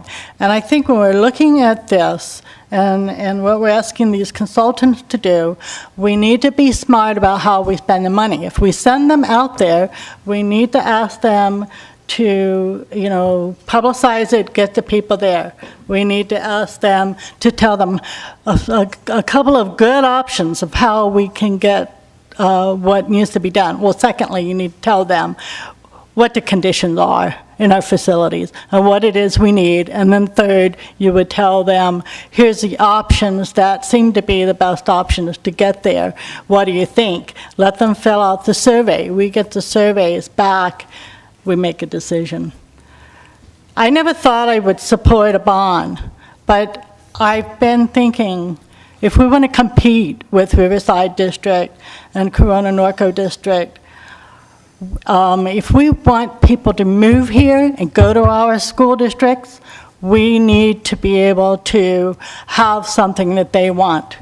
And one of the things they want is a good education for their kids, and good schools and good teachers. And maybe not necessarily the most beautiful schools, but they want good teachers, and they want the technology to be there for their kids to learn how to use it. And if we can make that connection, and we're getting new residents. They're building houses now. When those houses are built, there will be new business, there will be new commercial, there will be bigger business. In order to get top-notch technological businesses that pay really good money, you better have students that are graduating to be able to take those jobs. And that's what's happening across the country. I saw it happen in Virginia with when high tech went to Virginia, software, whatever, wherever Apple's gone, wherever Microsoft's gone, those are very good paying jobs. Now, technology isn't the only high paying job. Industrial engineers. Companies are asking for engineers. They're begging for engineers. So math and science is really important. So I think that these are the ideas that have to go out to the public. And then they have to choose. Is this what you want? Is this the kind of opportunity you want for your kids? Because my kids and many of my friends' kids left the town and went somewhere else, or working in a bigger city, working in Orange County, working San Diego County, working somewhere where they're going to work for a large company with good benefits and higher pay. We have to think about what are we going to offer and what do the residents want and how are we going to present it, but we need to be specific. And so in order to get your bang for your buck here, you need to be really specific about it.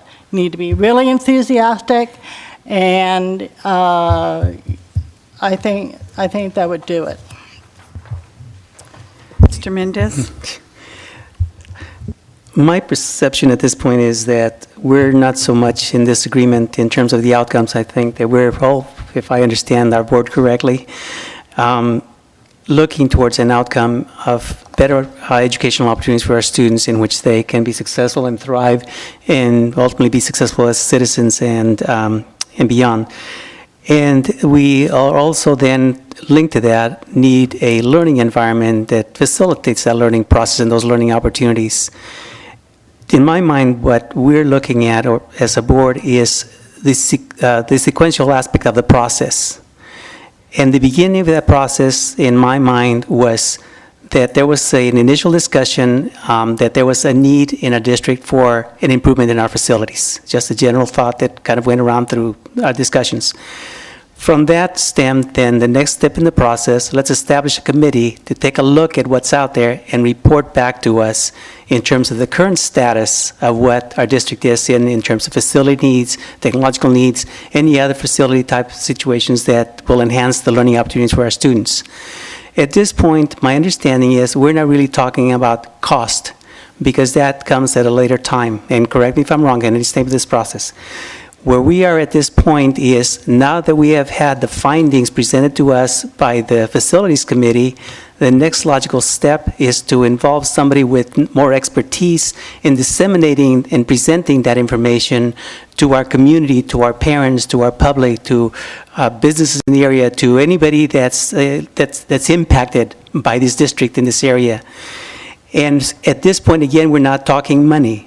We're talking needs. Correct me if I'm wrong, anywhere along this line or at the end.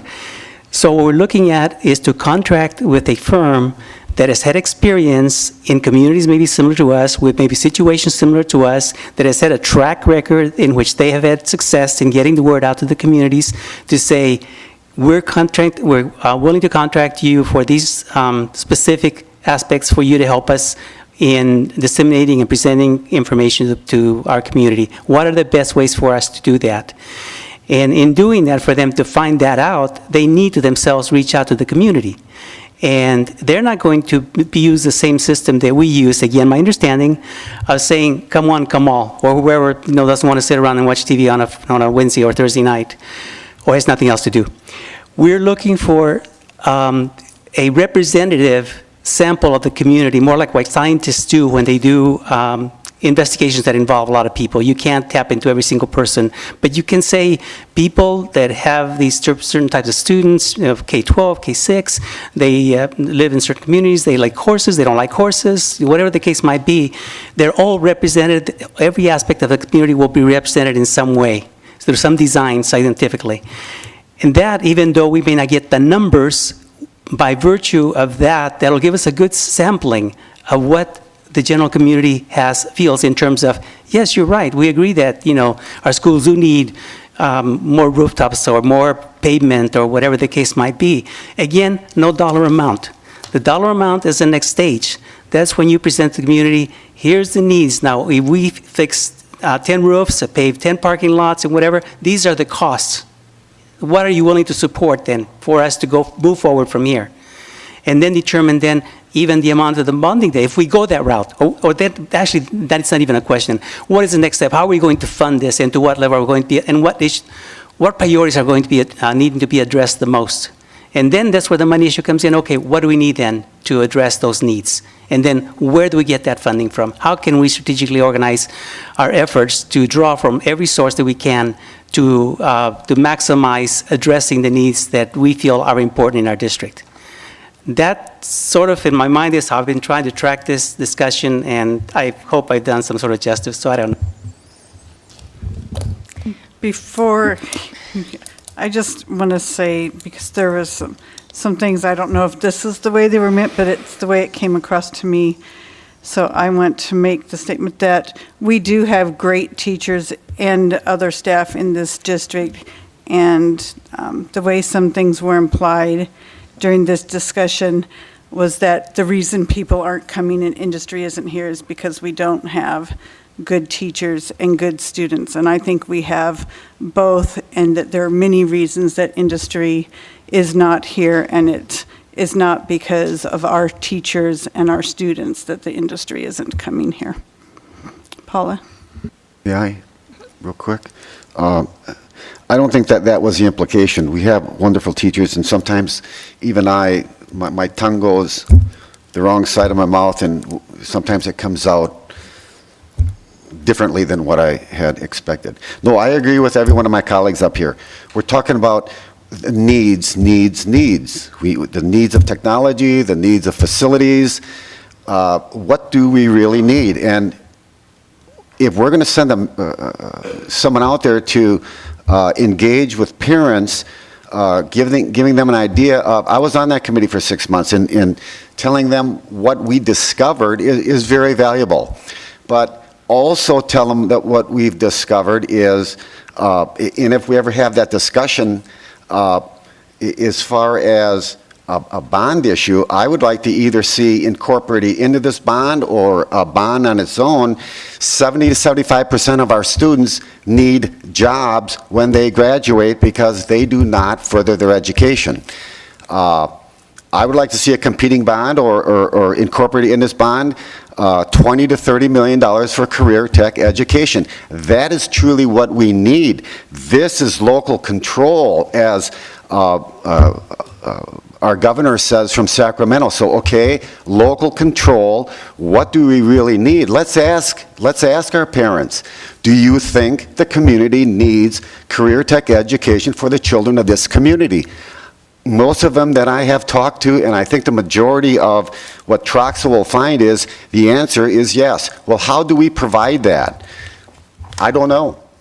That's your job to tell us, and that's for us to also decide. Well, and Mr. Schaefer, I'm glad you said that, because I was going to bring that up at the risk of saying that I knew that was one of your key issues. And if it were my choice, if you asked me tonight, I'd say I agree with you. But I think that's one of the things we need to hear from the community is, first of all, what kinds of career tech do we need? I pulled out a card because I had a conversation on Saturday with a gentleman who's director of what they call clinical engineering at Loma Linda University. Now that's a job nobody's doing training for. I asked him, I said, who trains your people? He said, well, we do internships, and if you don't know what that means is they're the people that work on all the machines that keep any of us alive while we have surgery or after surgery, oxygen machines, radiology machines, x-ray machines, but nobody in the whole area is training in that, and it's a very intensive environment for career tech. Now, that may be the most stupid idea anybody had, and but if we went on my idea, we'd put $20 million into that and probably have gone down the wrong road without asking the community, what is it you would like your children to do? And I think, yeah, I do want to just highlight one thing we did find out with that committee. We saw that we were losing a number of kids to Corona Norco, but if you looked at the APIs of two competing schools, one was Sky Country and one was Vandermolen, and one caught up to the other last year. And I'm proud to say it was Vandermolen that caught up to us, not that we caught up to them. We set the standard, but the community did not recognize that. And I think that's something we need to continue. We've been talking about working with the new developers on that, but that's also the type of thing this type of firm can do, and ask people and tell them and come in. Really, they can do it as a third party, and they can say, you know, we have no buy-in in terms of what the district does. They may or may not, but we can ask every question from every angle and find out, Mr. Schaefer, if you're right and I'm right, about that's a need of the community, or if the community would rather do, I hate to pick on, I'm not going to say anything. I'll probably, I'll gore somebody's or ox here, but, you know, something that we missed entirely. So that would be what we would ask them to do, is provide information and bring back information to you to make an informed decision. And maybe they would say, you know, this community would like separate bonds. I will tell you one thing that I want to make very clear. If you, way down the road, if you approve a bond and if the community approves it, remember, you are the ones and only ones who can approve how it's spent. So, Madam Chair? Mr. Hernandez. I'd like to move that we approve 2550, that 5338 $25,538. to 28,447, Yes. and award the contract to BWB Strategies. I'll second the motion. I have a question though, Ms. Ford, if I might. I have a motion and a second. Would they be able to come and present to the board the approach that they would use for the community outreach? Absolutely.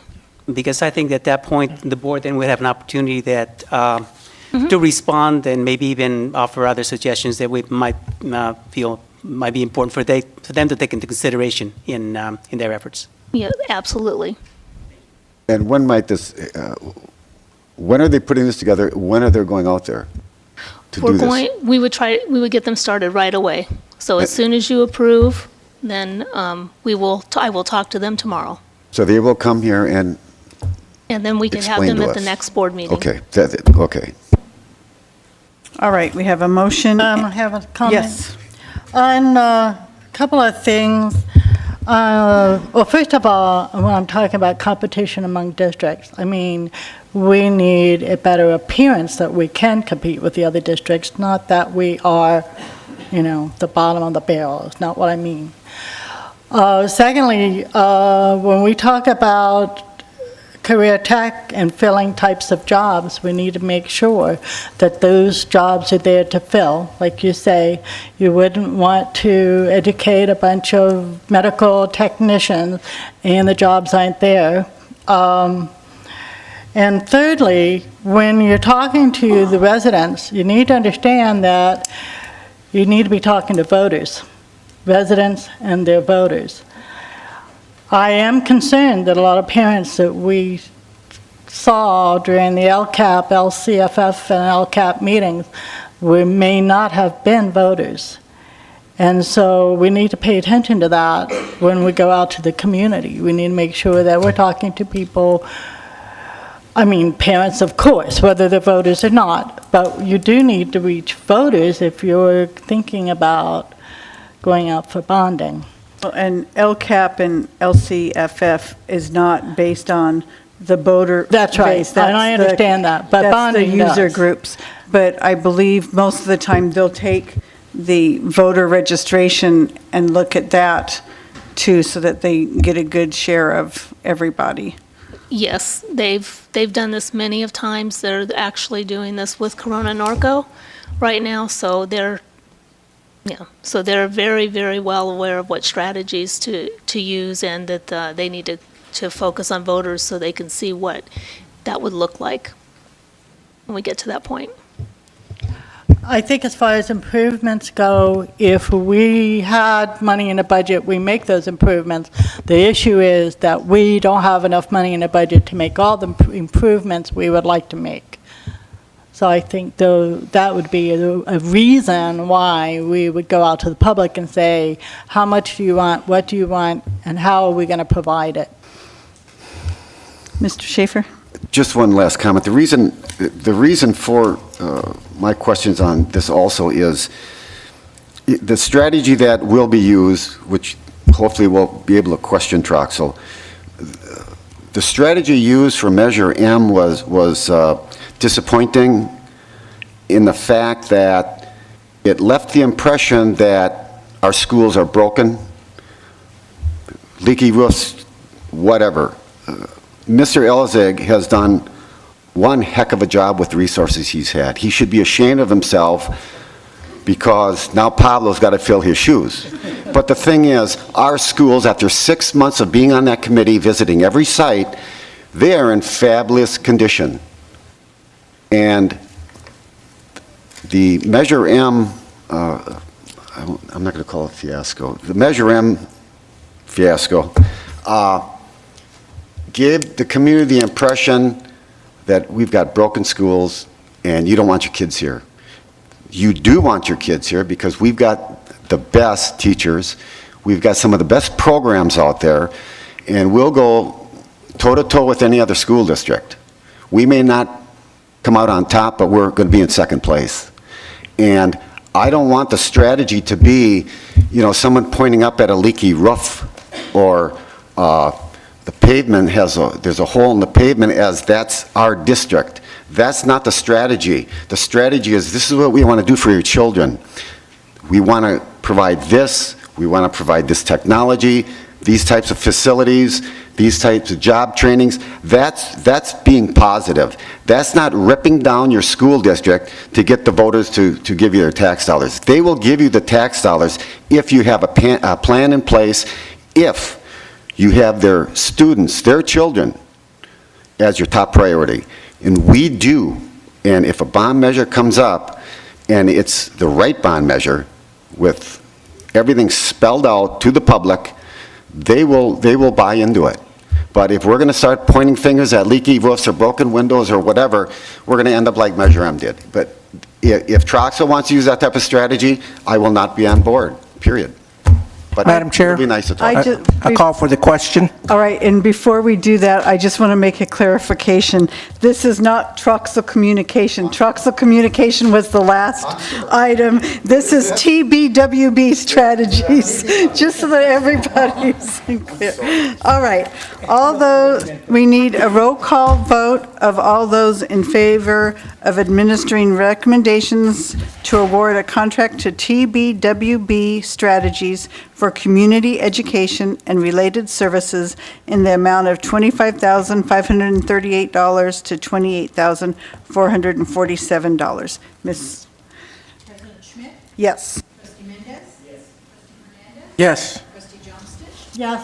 Trustee Schaefer? Motion passes 5-0. Item F, approve purchase of Dell Optiplex 710. Second. Have a motion by Mr. Schaefer and a second by Mr. Hernandez. Questions or comments? Roll call vote, please. President Schmidt? Yes. Trustee Mendez? Yes. Trustee Hernandez? Yes. Trustee Johnston? Yes. Trustee Schaefer? Yes. Motion passes 5-0. Item G, approve purchase of Hewlett-Packard ProBook 640 notebooks for Camino Real, Granite Hill, Indian Hills, Mission Bell, Pacific Avenue, Pedley, Peralta, Rustic Lane, Sky Country, Stone Avenue, Sunny Slope, Troth Street, Van Buren, and West Riverside Elementary Schools, Jurupa and Miraloma Middle Schools, and Patriot, Rubidoux, and Nueva Vista High Schools. Have a motion by Mr. Hernandez, a second by Mr. Mendez. Questions or comments? Roll call vote, please. President Schmidt? Yes. Trustee Mendez? Yes. Trustee Hernandez? Yes. Trustee Johnston? Yes. Trustee Schaefer? Motion passes 5-0. Item H, approve purchase of Dell six-seat systems and related equipment for Stone Avenue Elementary School.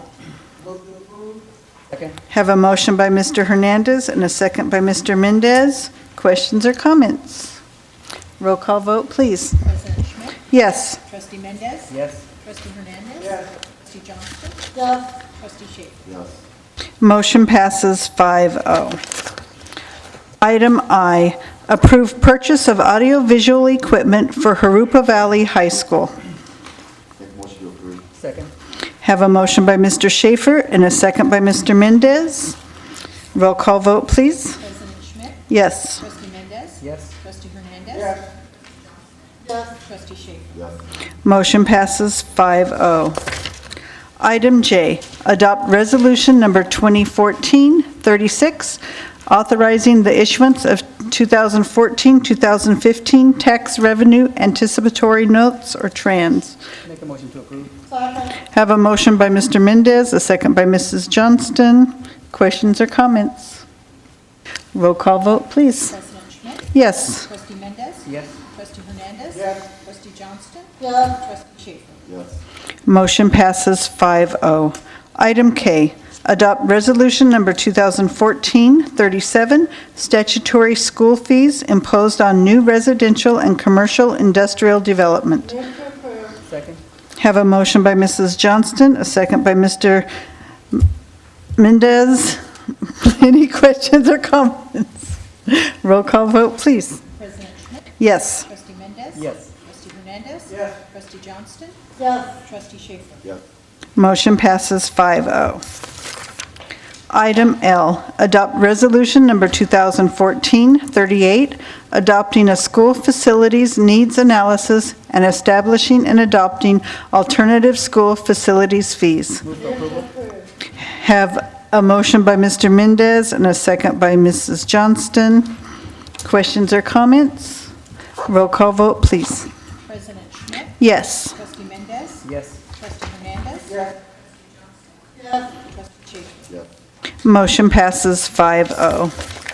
Item M, adopt resolution number 2014-39, sale of certain district-owned real property identified as the Limonite K8 site.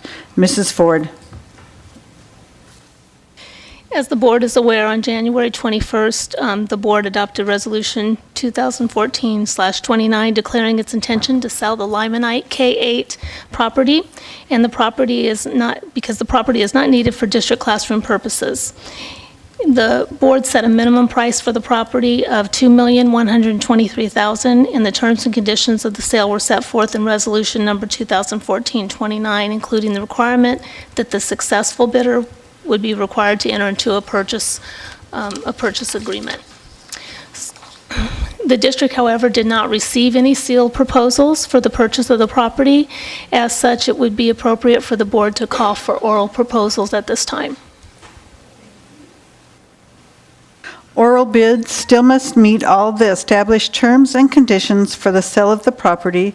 As no written proposals were received, the first oral bid may start at the minimum price of $2,123,000. By a simple show of hands, do we have anyone in attendance interested in submitting an oral bid?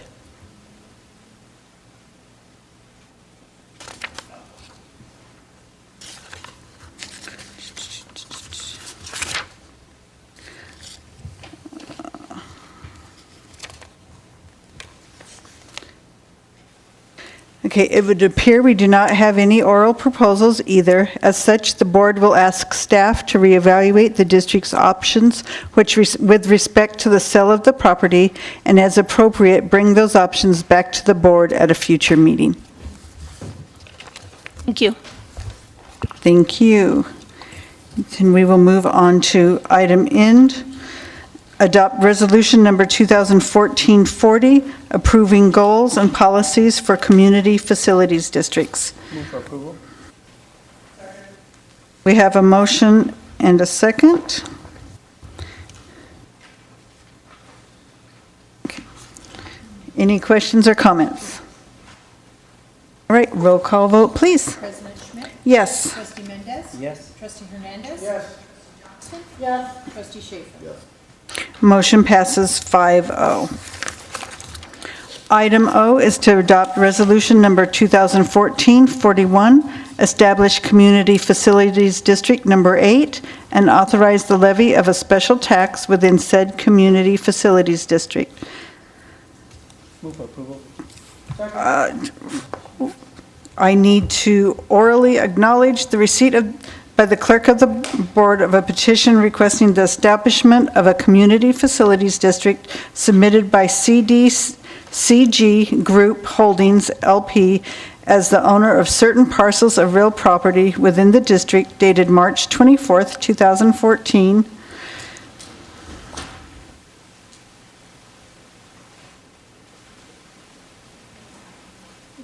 Okay, and then we have the motion, and who? I made the motion. Okay, Mr. Mendez makes a motion, Mr. Hernandez seconded. Roll call, any questions or comments? Roll call vote, please. President Schmidt? Yes. Trustee Mendez? Yes. Trustee Hernandez? Yes. Trustee Schaefer? Yes. Motion passes 5-0. Item P, approve resolution number 2014-43, emergency resolution to replace the HVAC units at Sunny Slope Elementary School. Move for approval. Second. I have a motion by Mr. Mendez, a second by Mr. Hernandez. Questions or comments? Mr. Schaefer. These HVAC units that are being vandalized, in the last 12 months, we're almost at like $200,000 worth of damaged equipment. Yes. What I understand is that we're starting to build cages on some of them. Can we try and catch them in the cage when? Can we? If we could figure out a way to do that, we would. We're starting to build cages on some of them, but I know it's going to take a long time. Yes. Where are we in that process? Have we started? We're also looking at providing, or actually installing a sensor on the units that would tie directly into our monitoring system, to our security system, so that before they actually are able to take everything we are notified that someone has made that attempt. So that's another piece of what we're trying to put in place. And as these units are damaged, beyond repair, and we replace them, then we're looking to make those modifications with the cages and with the sensors. We're self-insured. What is the insurance paying on this? What is our deductible? Is that correct? Completely.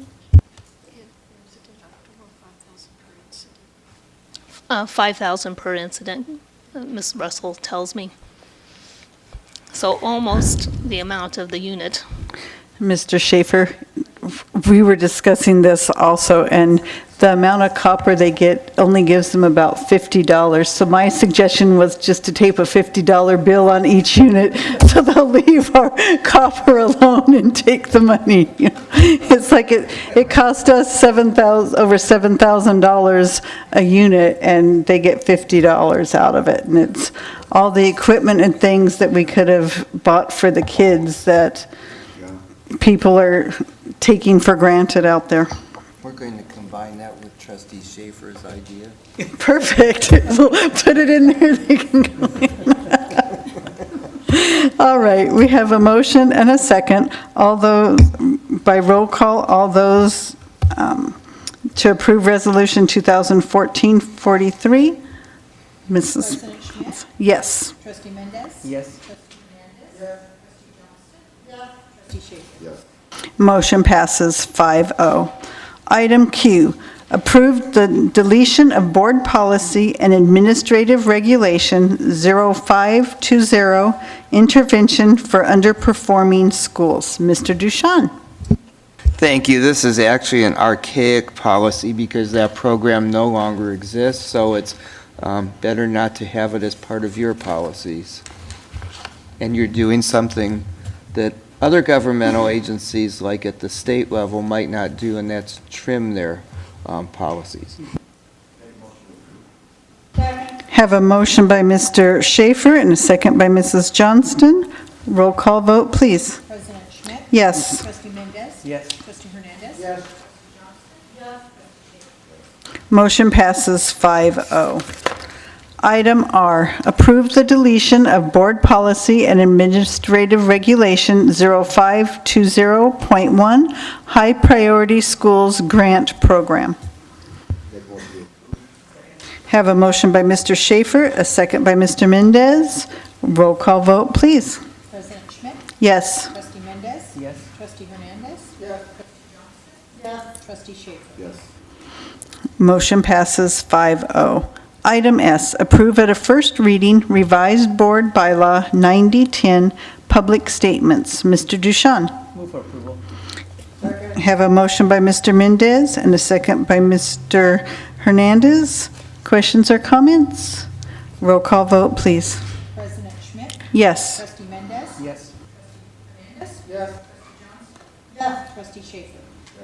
Motion passes 5-0. Item T, adopted a first reading, policies and regulations as listed.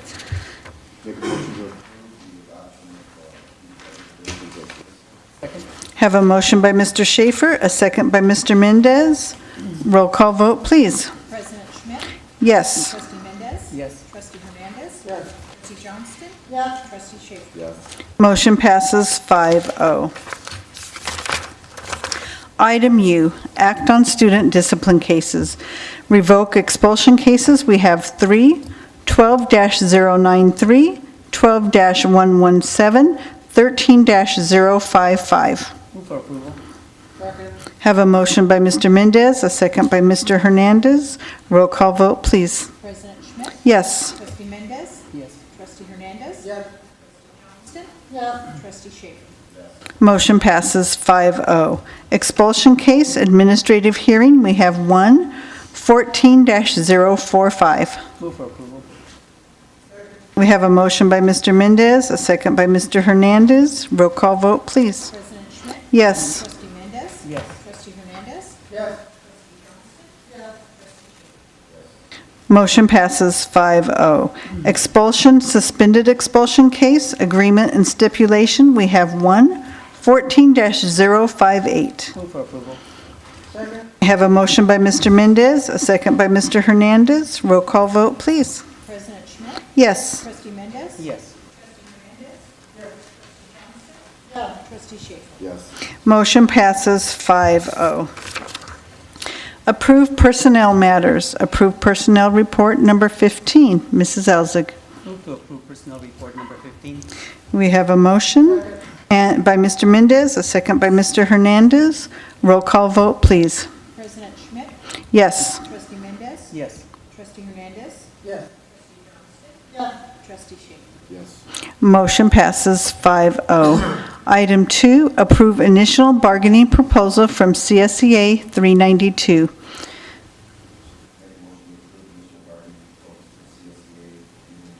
Second. We have a motion from Mr. Schaefer, a second from Mr. Mendez. Roll call vote, please. President Schmidt? Yes. Trustee Mendez? Yes.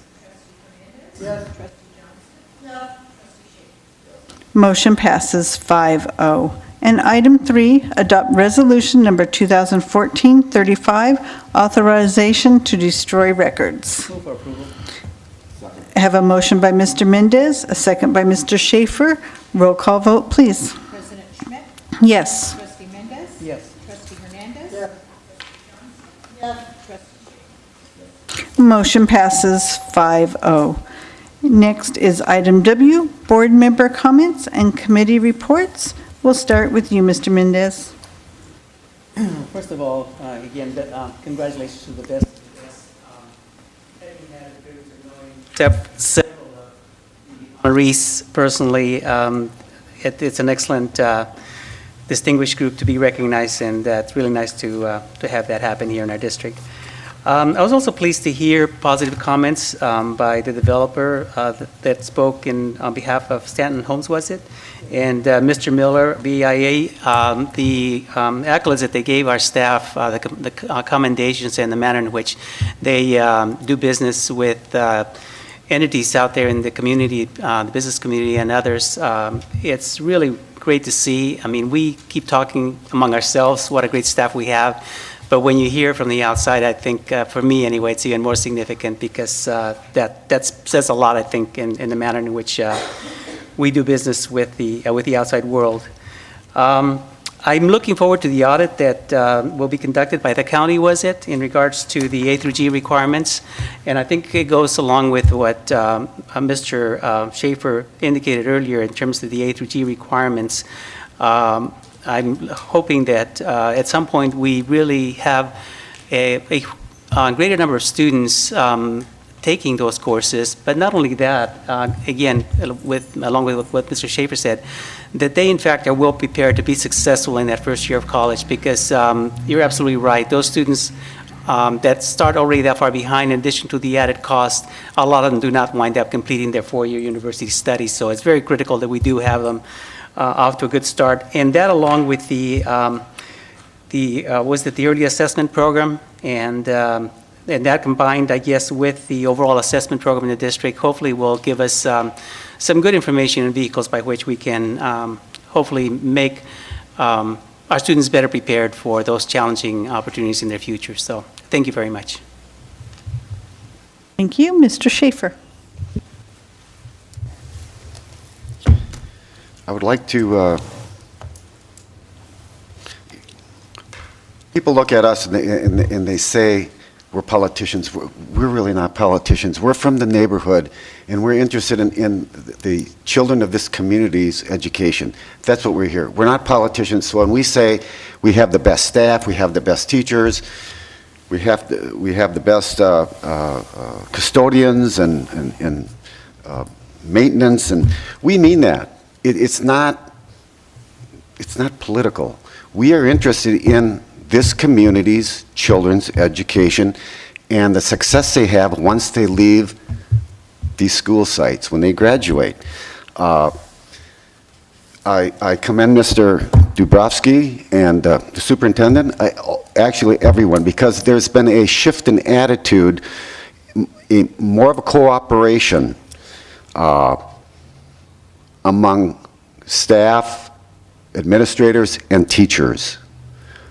It's a couple of years ago, it was a little tough. There's a lot of cooperation there. Common Core is coming in, everyone's on board, everyone's involved. Their opinions matter. And we're thinking outside the box. Rivercrest, AAA Academy. Jurupa really is starting to get a name for itself as a forward-thinking school district. And I commend you all for that. We don't all agree on everything. We have very spirited debates sometimes, but it's our opinion because we are passionate about the kids of this community. And I'm passionate about career tech education. Hopefully, in fact, I believe we should go all in as much as we can, put the pedal to the metal on career tech education for the students of our community. Our community is different than other communities. 70%, 75% of our kids either can't afford to go to college, don't want to go to college, but we have to give them another path. And I believe somehow, I don't have all the answers. That's why we're a board. That's why, not Troxel, but whatever company that was, they're going to try and help us out to figure out what the parents of the community think their children should be afforded. Many that I talk to, it's about having a skill. The state has a template that introduces it in the middle schools. It's giving students a little taste of different types of skills in different industries.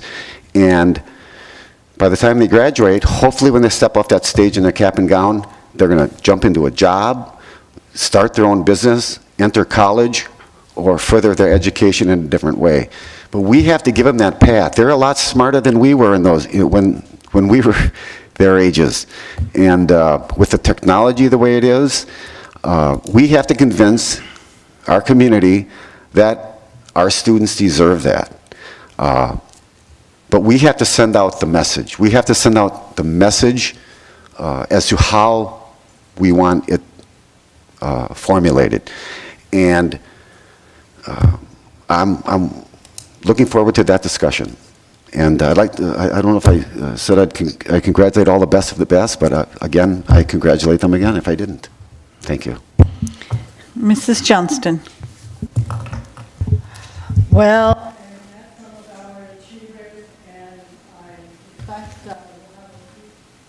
I've met some of our achievers, and I expect we'll have a doctor, a lawyer, and one of them has some international aspirations. And for the rest, I hope that we raise their expectations to what they can achieve and the kind of jobs they can get in the future. I think Rivercrest is impressive. Certainly a shining star for our district. And I also want to say I've served on the Best of the Best committee, and I really like that committee, and that's so cool. So I want to thank you for that. And also the Stratham Homes compliment. Congratulations. I think it was wonderful for them to come and talk to us about how well the negotiations went with them. And then the other thing is I hope we'll be real successful with our implementation on Common Core. I know there's some anxiety in getting the implementation done with teachers and curriculum and all of that, and I hope we will do it better than any other district. So that's what I'm looking forward to. Thank you. Mr. Hernandez. My turn, huh? I have to go back and comment on what Mr. Schaefer said. And I don't think it's so much of what the staff is really doing. I think what's the board doing is becoming more open and communicating their ideas. And I'm wanting to look at the cause and effect of things. What causes people to close a door and not communicate? Well, if you stop and look at the challenges that the district has had over the last several years, and then you get new people on board, it's kind of hard to change your attitude of trying to defend and trying to get things going in a positive way and thinking that there are hidden agendas. What I am proud of is that this board does not have any hidden agendas. It strives to understand the issues. If they have something to say, they need to say it. And on the same token, the staff has become more open, has developed better communication lines, has decided to educate us rather than to say, here. But to really, I'm not that smart of a person. I'm very simple-minded. And they understand how to get their point across to me. But I wanted to first say thank you to the best of the best. It's always good to see we call all our teachers the best. It's just that you just happen to get recognized this time. One of the things I'd like to see, Mr. Duchamp, is that we saw Rivercrest make their presentation, and which I've been involved with them at the beginning, and I think they got kind of tired of looking at me over there, and when I was asking, you only have like 15 students here. You're supposed to have 100. So what are you doing about it? I'm glad to see it's up to 58. Jenna does an excellent job out there, and I've worked with Jenna before. But I think on that note is that we also have the AAA Academy that started several years back. And this should have been a transitioning year for that first class. So I'm kind of wondering, were they successful? And I guess the question I have is that, how do we measure the success of that program? Is it if 75% of the kids are passing now, or is it 50%, or if it's 25? Now, if it's 25, then what are we going to do about it? Do we discontinue it? Do we go back to the drawing board and develop new strategies on how to implement it? I guess my concern on that issue is that the transitioning period, because you have young freshmen coming in that have had hard times, but now they're being successful, and then they're going into their sophomore year, and they don't really have that support there to keep them going. And I guess I would like to see a report on that if we possibly at the next board meeting to see how they're doing, because it's almost been a year since they've been out. But again, thank you, staff, and everybody that tries to make our district better, because it's a hard thing to educate people. It's harder to educate people that don't care. I'd like to thank the best of the best also. Like Mr. Hernandez said, everyone in the district is the best in our eyes. That group is just the ones to get recognized this time around. And I'd like to say that the staff and the teachers and the Common Core is leaps and bounds ahead of the 5 districts that I work with that can tell me nothing yet at this point. So I appreciate the information that we get here. It helps not only the students here, but the students I work with in other districts, because I know what way I need to start pointing them, even when others aren't getting the ball rolling like they should. So thank you for staying on top of things and getting things going, and I'm sure all the teachers appreciate it too, that they'll be getting stuff in May and not in September, so that they're ready to go when the school year starts in August. With that, thank you all for hanging out to the last tonight, and we are adjourned.